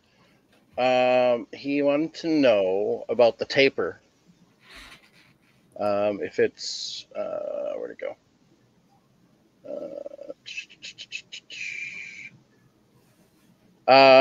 What's the taper like on the inside of the threads? Is it a typical machine thread, or I'm not following. The taper on the threads on the nut themselves, where it would go onto the die body? Oh, He's wondering if you take, basically what he's asking, it seems like, is if he wants to know if you take extra time to machine it, or if it's just kind of like most of the competitors out there where it's just coarse and good enough. Oh, so Do you clean it up when you're done? we take the piece of bar stock. I'll just kind of walk you through the process. I mean, it's just a nut, so it's a pain in the ass. We take the bar stock. We take hex bar stock. I mean, I don't think that's any mystery if you look at the thing. We put it in our turning center. We bore a hole, and then we bore the profile. So there is basically, we're not using a countersink. We're taking a tool. We're taking a boring bar, and we're actually boring the the angle on there. So when we actually single point, what that means, we're not tapping it. We're using an actual threading tool to put the threads on. So we'll bore it to size to the ID, and then we'll single point it, and then we actually cut it off. We'll turn it around on a second process and put it back in the machine. We'll face the end off so everything's square, and then we will come in with a boring bar again, and we'll get rid of the burr and clean everything up so it's all nice and fancy. The thread itself is a straight thread. Yeah, it's not a tapered It's thread. not a tapered thread. But we use a standard threading tool. So there's nothing, proprietary about it other than it's just our design.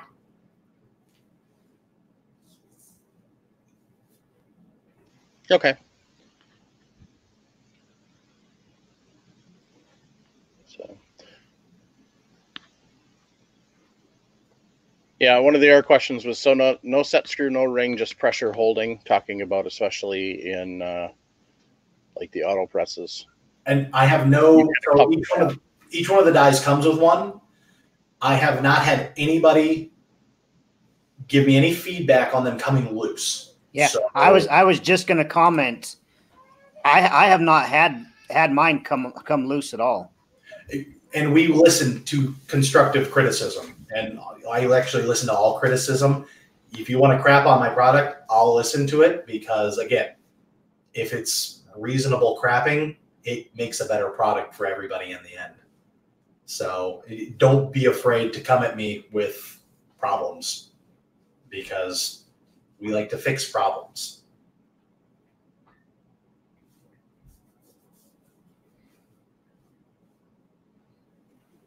Well, I I just made an order with you, but now I wished after all this talk about these nuts, I wish I would have added those to my list. Send me a message. We'll make sure you get it set up.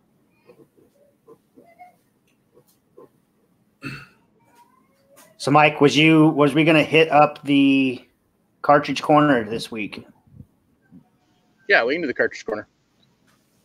All right, take it away, Mike. Figure out where I put it. I don't know what the Cartridge Corner is, but I know a lot of people are hoping it is. It's not. Hey guys, can I I'm gonna have to bow out. I gotta help my 6-year-old go to bed. Yeah, that's what I was just gonna ask, if you needed to get out. Yeah, but again, I want to thank you for having us on. Thank you for making an awesome set of products. Yeah, well, I appreciate it. Again, we're gonna, for episode 280, 15% off. If you want to go to fwarms.com, and that's on store wide. And at this point in time, we're not going to have an expiration date on it because we want people listening to the Reloading podcast and enjoying good products and less headaches while reloading. Well, Will and Frank, I personally want to thank you. You guys have really stepped up in the past and helped out our listeners, and you've done it again. Just continue to make great products, and we will see you guys later.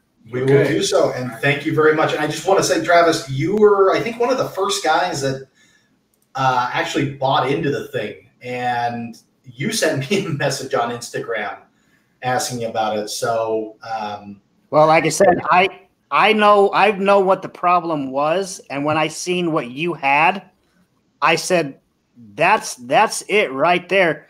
Like you said, can't believe no one thought of it, but you did, and you took care of a lot of things that I was dealing with. And once I've seen what you guys had, I was sold on it. Well, I'm hoping that everybody else sees that. I'm a decapping die snob. A lot of these guys know that, and and I'm telling you guys, FW Arms makes the best one. Well, thank you, and we'll continue doing so. All right, I'll hit you up on the gram. Absolutely. Thank you again for having us on. Everybody, nice talking to you, nice meeting you, and having a face-to-face for once. Thank you very much for coming on and taking some time out and sharing everything with us. We appreciate it. Definitely. Absolutely. Yeah, thanks. Learned something, a new product today. Absolutely. And Shears, make sure that we hook up so I can get you your birthday present. Awesome. Do I email you?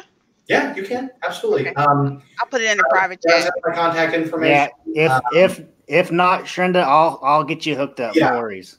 So you can hit us up on Instagram if you want. We're just FW Arms. Okay. I already stalked you on Instagram. Perfect. There you go.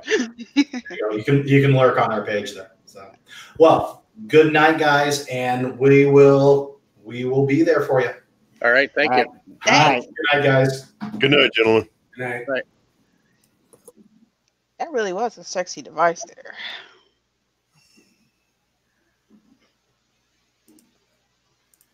That's what Travis said. Knowing your proclivity for, No, Phil, Bright I colors. didn't like your comment. I don't care what you like. I just seen that now. I don't care what you like. Now that we've gotten that out of the way, Sharenda, bearing in mind your proclivity for bright colors, I'm really surprised you didn't offer to buy that prototype off him. When I saw the what was it, the purplish pink anodizing, I was like, oh, that got her attention. It did, and I was on mute too because y'all didn't hear the girl squeal. I didn't hear the girl squeal, but I knew it was there. Yeah, I was like, ooh. And then I heard him say Oh. prototype, and I was like, oh, he ain't letting that go. Yet. Jason, I want to tell you thanks for being the only one, you and Mike, the only ones keeping it classy. Buzz off. You baited us, and you Jason, know it. you wait. Whoa, time out. Character assassination. Jason's the classy one in this bunch. Jason's always been the classy one. He was laughing harder than the rest of us. No, his nickname is Brutally Handsome. He is as classy as they come. How does your wife feel about a grown man putting his lips on your butthole? Is she comfortable with that? I mean, I know y'all live in California. Y'all have some strange customs out there. But if a grown man was trying to freaking get that familiar with me like he is with you, my wife would be upset with me. I'm not going to touch that, Phil.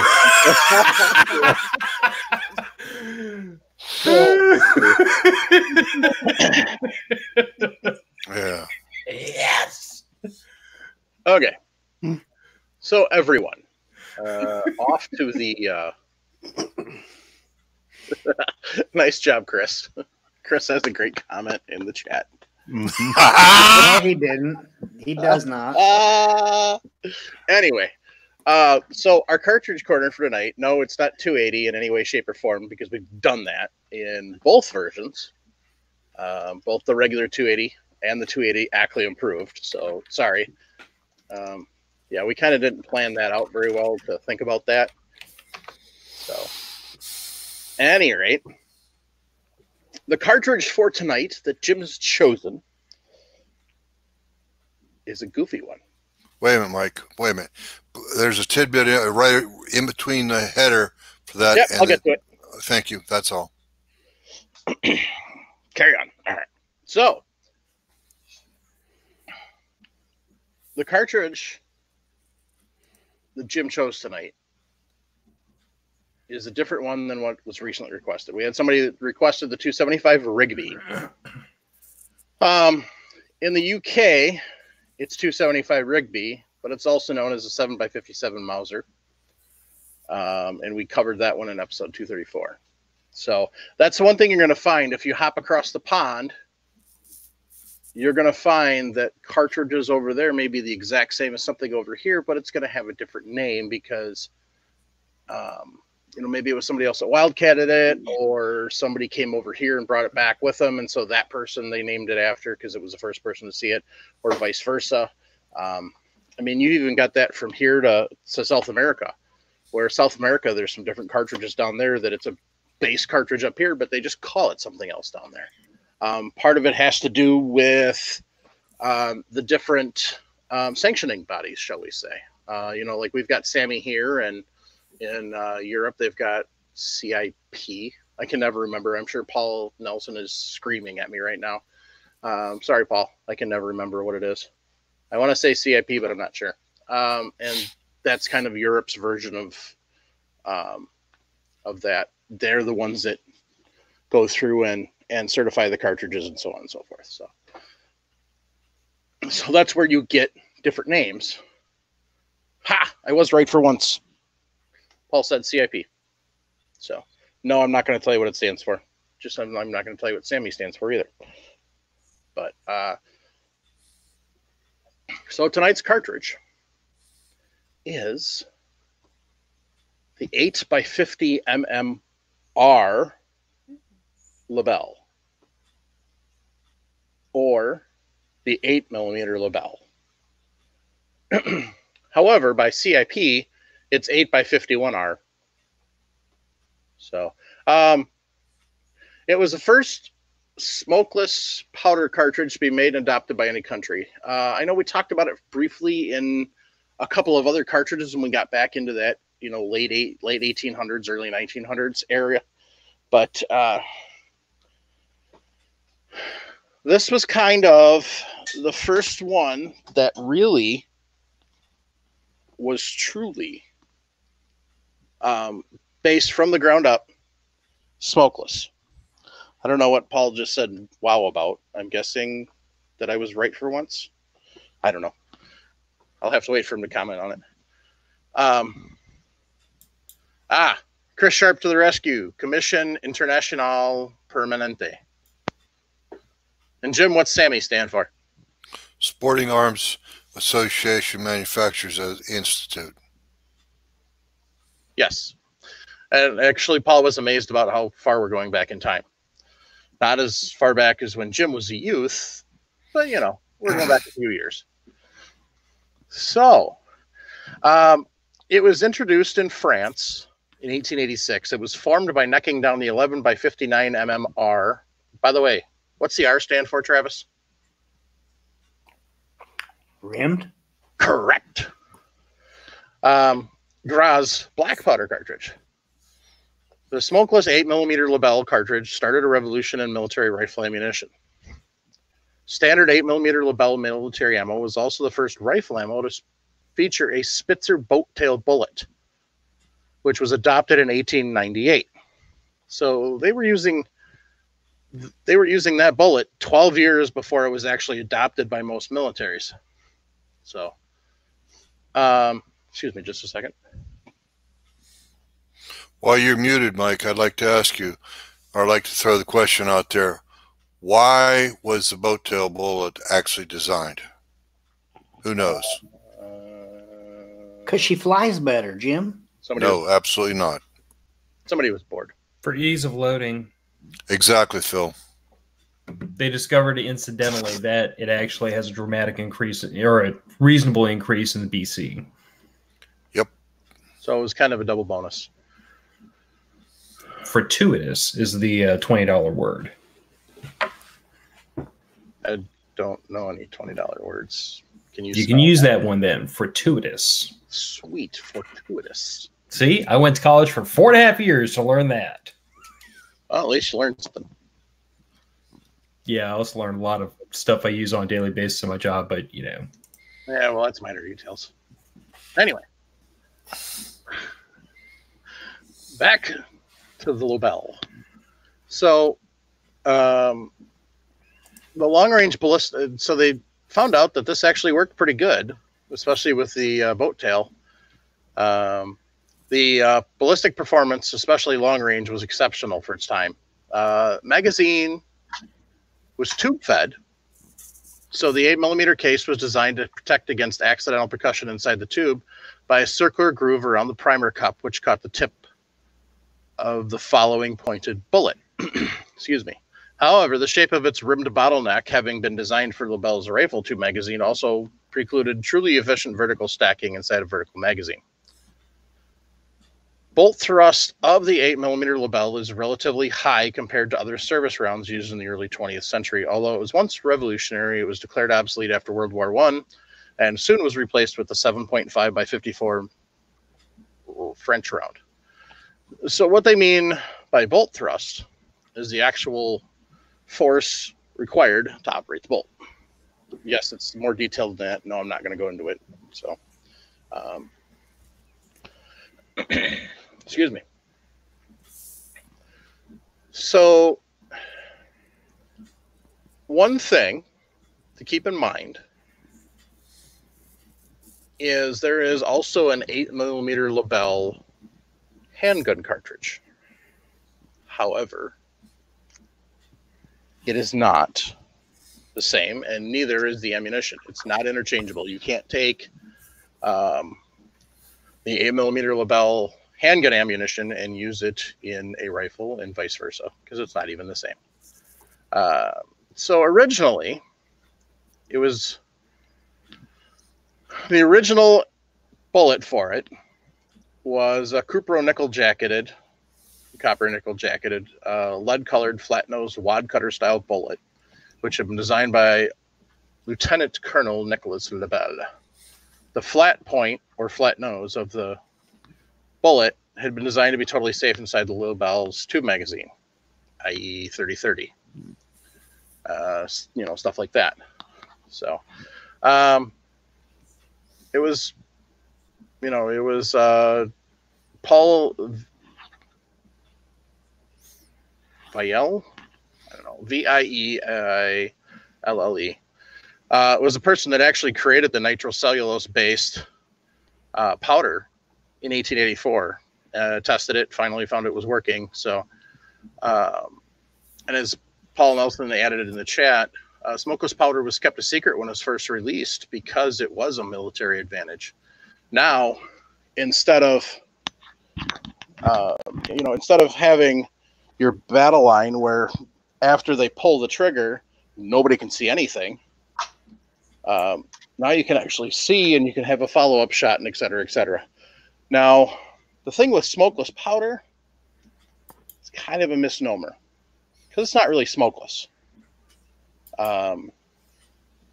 If you're paying attention and you're looking for it, you can still see smoke because it still burns.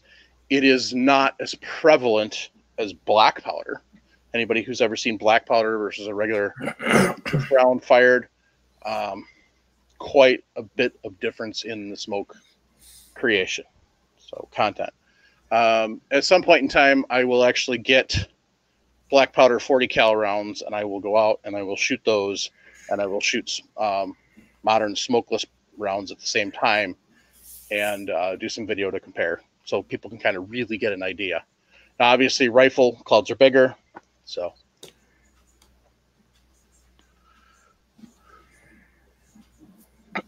Excuse me. And for those of you who are wondering, the ALOX versus powder coating versus wax lube, the Lebel was a wax lube. So just in case anybody was wondering.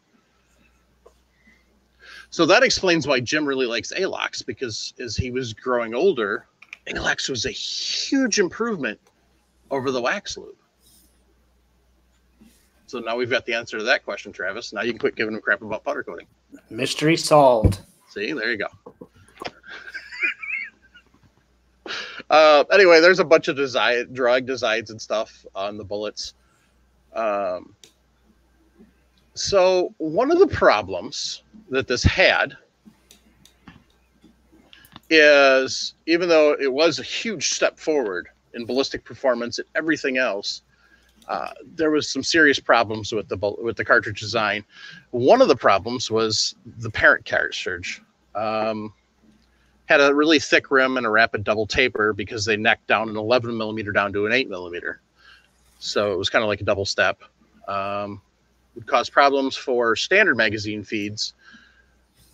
I mean, tube magazine, it didn't really make a difference, but when they tried to do it in a stacking mag, it really didn't.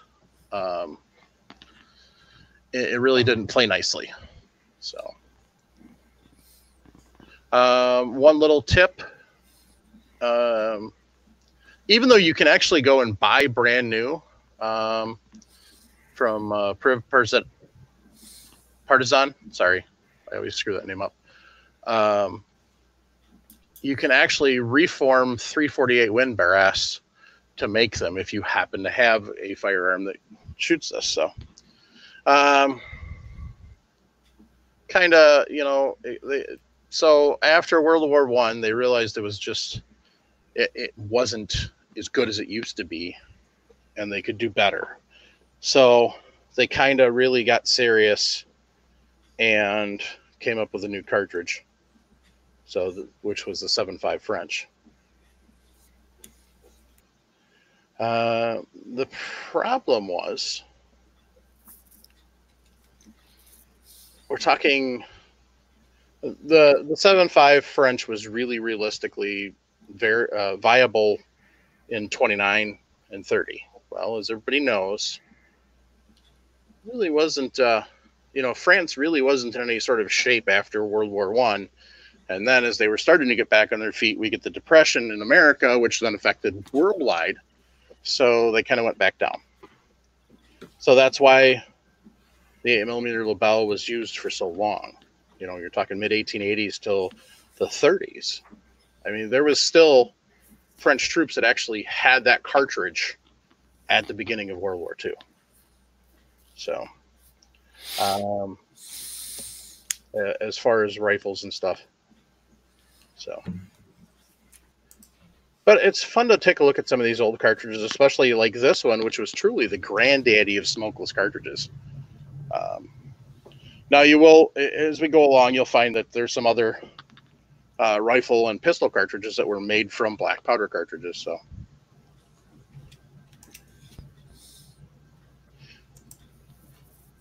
yeah, Paul, he said Lebel has a groove in the case head. That's what I was trying to. They've got a groove around the primer, so that's what I was kind of explaining. But the way that Paul said it's much simpler. Groove in the case head so that the bullet tip would rest in the groove. So basically, like here on the 303, there would be a separate groove that went all the way around that would catch that bullet tip. So the bullet tip would sit about here instead of actually, you know, coming in and having to worry about that. So, yeah. simple but pretty innovative way to solve the problem. Yeah, really. Because they definitely didn't have polymer tipped bullets at that point in time. Yep, and that was also about the time everybody was trying to get away from using, your old traditional blunt, round nosed bullets, because Spire Point or Spitzers had such a better, ballistic of long range. Yeah, now you couldn't just shoot at 100 and 200 yards. You could shoot out to 500. Several hundred. Yeah. Of course, that's also the reason why the Lebel was so heavily tapered, because again, that causes the rounds to lay kind of, Yep. That encourages the rounds not to do this, which is a really bad head scene in a tube magazine with pointed bullets. Yeah. You really want the bullets to do this. That way they don't get unnecessarily friendly. Yep. Yeah, it was definitely a step in the right direction, and as we learned, as we've gone through this process, every innovation brings another host of innovations. So, yeah. Well, I mean, I don't know if we had a conversation on this podcast, but me and my co-host went through like 100 years of firearm development, just trying to hit the high spots. And it was interesting that smokeless powder, if you think about it realistically, is what enabled most modern firearms to even exist. Because before smokeless powder, you can never get a semi-auto to run for very long with black powder. You never get a machine gun to work with black powder. First of all, the burn rate's totally jacked up for it. And second of all, it'd gum up almost immediately. So it's one of those things where it's like, if you look at the fact that smokeless powder enabled self-loading rifles, and self-loading rifles gave birth to almost every modern firearm, smokeless powder is that one of those things that doesn't get a lot of credit for literally revolutionizing firearms in the 20th century. The only way we're going to have another like disruptive change in firearms technology that's not iterative is if somebody figures out a way to do away with, like, somebody figures out caseless ammo or does away with propellant entirely, and we all start shooting guns with rail guns and stuff like that. It uses electromagnets. Because other than that, everybody is just making little iterative changes based on this huge change we saw at the beginning of the 20th century that most people don't even think about. Spudman76 asked, he wonders if today's firearms and cartridges have reached their peak. No. Nope. I don't think anything ever reaches its peak until it's obsolete. Yeah. I mean, if you look at like in aviation history, the quote propeller-driven piston-engined aircraft, at least in military terms, would have been I think they call it the SPAD in Vietnam, and it was used for close air support. It was, if they'd had that aircraft in World War II, it would have walked all over everything else in anybody's inventory twice over. But it was in Vietnam, and it was the best piston engine military aircraft, military fighter / close support aircraft ever built. But it was built in a time when jet engines were taking over. Skyraider. Yeah, the Skyraider. But that was the peak, but it was obsolete. Yeah. But as long as something's not obsolete, it's never peaked yet. Yeah. Yeah, Paul was just kind of clarifying kind of what I said in a roundabout way because of the way that the article is written. But the cartridge was originally created round nose, and then they used a semi-wad cutter. And then he says the Germans came up with a Spitzer bullet. Not sure. The article said it was a French guy, but we can find that out later. Yeah, as soon as the Spitzer came out, they quickly changed the Lebel over to the Spitzer. So, well, and where the Lebel is really noteworthy is it's not that it was necessarily like the first smokeless powder cartridge, the first Spire Point, the first whatever. It's the fact that this was the first accepted by the military, widely accepted cartridge that fit all these variables. Yep. No military, and you have to understand there's a hell of a lot of difference between a wildcatter or a crazy guy in his basement making something one at a time on a lathe, and a governmental branch, a Department of Defense saying we're going to make 10 million of these things. That's a tremendous jump in production. So That's why the LaBelle cartridges get the press they do, because they were the first. It's like the M1 Garand is not the first semi-automatic self-loading battle rifle. It's the first one that was issued to all the troops. So that's why it's noteworthy. Mm-hmm. Sorry, I'm a history nerd. It happens. By the way, Phil, Paul Nelson. Paul said the Maxim gun did run on black powder. How long? So I don't know. I mean, that's what I'm saying. I'm not saying it couldn't be done, but I'm saying that be realistic. You're not going to get any modern automatic weapon to run for very long on black powder. No. So if you go over to LFD Research, they actually run a 9mm on black powder, and you'll kind of see how long they can go before it gums up. Mm-hmm. So I'm not going to conversate on the other thing they're talking about, but yeah, they've got some good ideas about that. I will say one thing: grill igniter works great for the ignition source. You heard from a friend, right? No. Nope. First-hand experience. So Mike did some bad stuff when he was growing up. I cannot deny that. There we go. There's the plausible deniability. Where we were, it was perfectly legal. So that's all I got to say. It's always legal when nobody knows about it. It's always legal until you get caught. Exactly. Words to live by. Confirm or deny that. Yeah, I may or may not have transported like way more gunpowder than you're supposed to in a privately owned vehicle at one point in time, but you know. Nothing like transporting. It's about the same as transporting 10 gallons, 15 gallons of gasoline. Yeah, I've done that a good handful of times, never thought twice about it, so maybe I'm not that bright. So awesome show. Chris, no, don't give me bad ideas. No, that is perfectly legal, by the way. Yep, he's right. He's right. He's right. It is a mechanically operated firearm. It is not a machine gun. If you put a motor on it, then it becomes a machine gun. But if you hand crank it, it's still legal. Actually, point of reference, because I know Mike's trying to get us towards the finish line. Yep.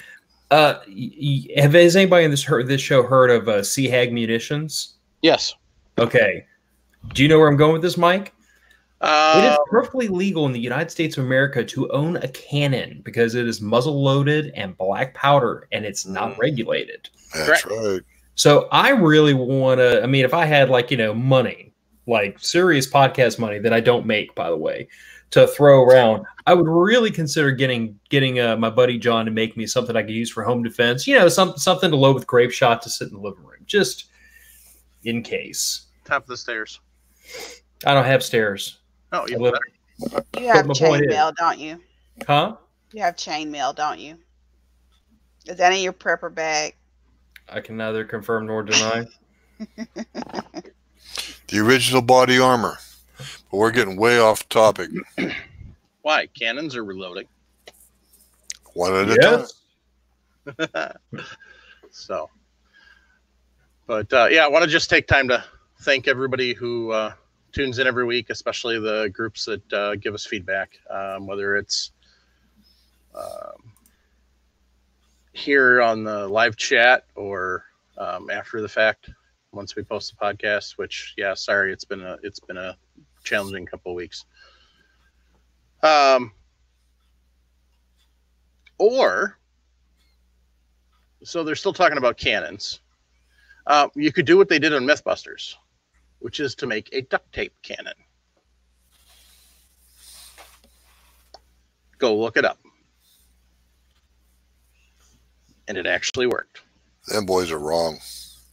Wrong in the head. Black powder, perfectly legal. Game on. So they never did release how many shots it would do. So that was the one thing they didn't do. But at any rate, thanks to all of our Patreons Appreciate everybody that sends their support our way. Appreciate everybody who swings over to firearmsradio.tv and hits up the Brownells and the Amazon link to help with the network. And I appreciate everybody that gives us feedback and everybody that tunes in and listens every week. And I appreciate our co-hosts. Travis, excellent job on getting FW Arms on. Kudos to Travis. Travis has done quite a bit lately to really get some guests lined up and some giveaways and stuff. And I'm just grateful. Thanks, Travis. Well, I want to quickly give a shout out. There's more guys in this group, but on Friday nights, go over on YouTube to JH586's channel. Sorry, JH586's channel.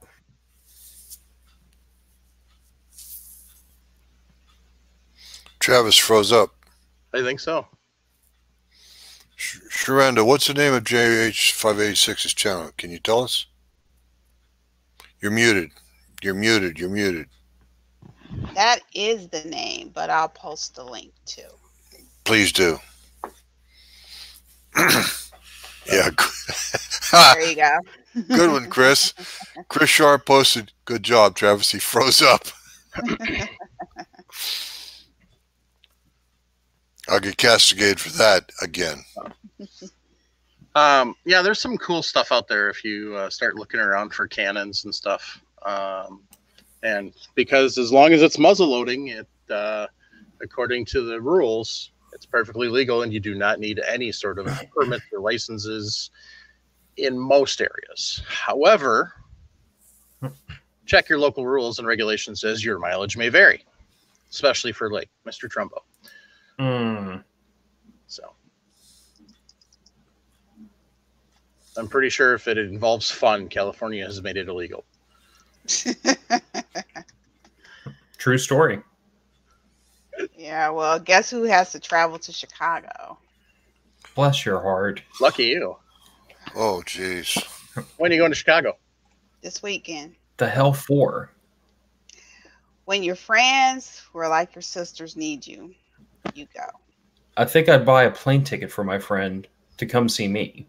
Because Oh, everything's better in Louisiana than Chicago. Well, I threw that out there. You know, that's some mad love when you go to Chicago literally naked and afraid.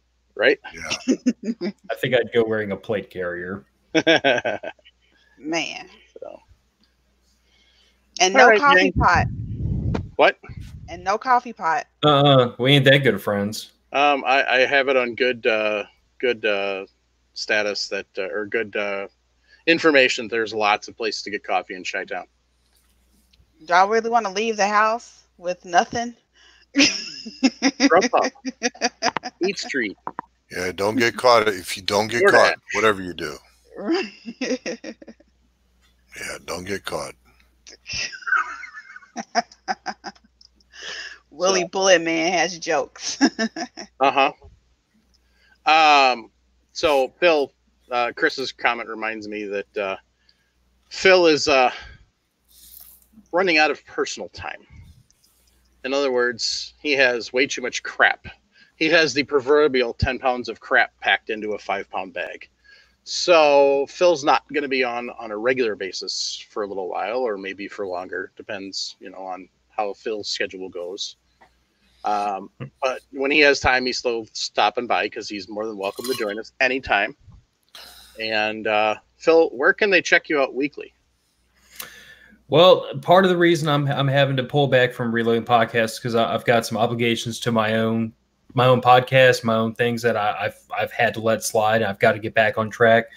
But Matter of Facts podcast comes out every Friday on iTunes, Stitcher, Spotify, and probably other places I can't remember.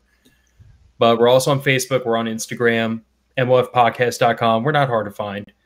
But I've got a sequel to a book that's like 6 months behind schedule that I've got to get back on track, and lots and lots of other things that we've had to allow slide because my work schedule's gone to hell in a handbasket this year. But like I told Mike, I held the line as well as I could. I haven't been really consistent the last several months, and I've just had to finally admit that I've got one too many obligations to honor.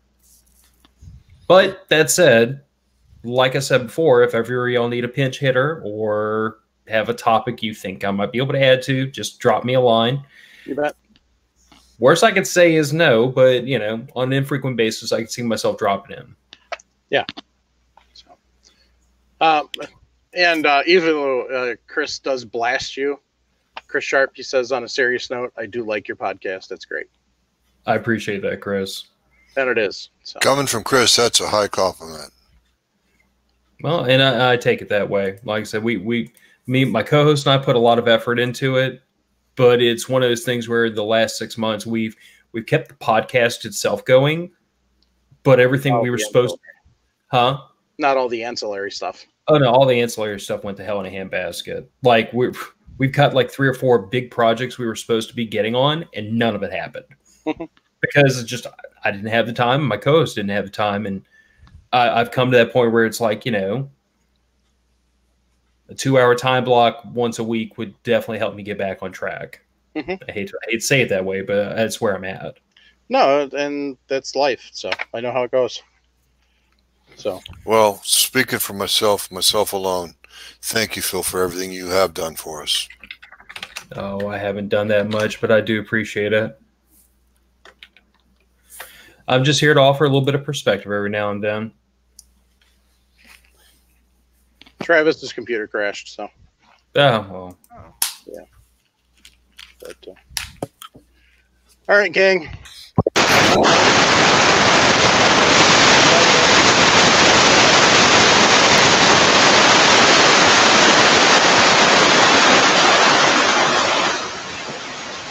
Mike.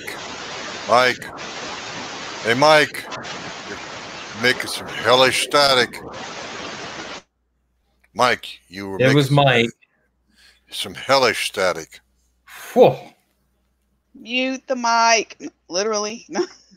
Did you seriously go there? I did. Yes, you did. I think you guys' dorkiness is starting to rub off on me. Next time when he starts the show, one of y'all has to say, hold on, we need a mic check. Drop that on like 5 or 6 shows in a row. Okay, Mike's got something in the private chat. Yeah, okay, he didn't hear it, but that's all right. That'll be easy to cut out. Yeah, that's at the end of the show. Try again, Mike. Well, let's see. Is it still there? You're fine now. Yeah, sign off, buddy. Sign off. It looks like I'm gonna have to replace that stupid board. Yay! Nelson got him. I'm not even on that. I was on the private chats. That's funny. Mm-hmm. So, at any rate, so thanks to everybody that tunes in. Thanks to everybody that joins us on a weekly basis. Puts up with all the issues that we've had over the years, including the last couple. So, just grateful for everybody that continues to hang in. And just want to say thanks to everybody. So, thank you, Phil. Hey, I appreciate the invite to come hang out with y'all guys. Y'all are a load of fun. Thank you. We appreciate it. So, and you're, like I said, anytime you got time, let me know. Will do. So, but yeah, it's a Matter of Facts podcast, and so I'll put links and everything in the show notes for how to get a hold of Phil. So I'll stalk Phil on Facebook too. Yeah, I think I blew your mind when you had that question about that AR-10. And I was like, I got about 7 guys you probably want to talk to. Oh yeah, those guys have been great with information. So yeah, Phil's the type of person that if you need a question answered, you can go to Phil, because if he doesn't know the answer, he guaranteed will know somebody that does know the answer. I see that. Yeah, well, and that's what I try to do with my own podcast. Is I went into this saying that I'm not the expert at all subjects. I know more than some and less than some, but I've really tried hard to like pull together as many people from as many different disciplines as humanly possible. And within like our little tide pool that is the Matter of Facts group, I've got guys that are primitive bushcraft experts. I've got guys that are reloaders. I've got guys that are gear guys and guys that are gun guys and guys that know a little bit about everything. So when somebody pops up in the group and says, hey, I have a question about whatever, if it's like prepping or gun related, I probably have somebody on the top of my head who can answer that question. And usually the dog pile starts right after that because then everybody else wants to put in their 2 cents. Indeed.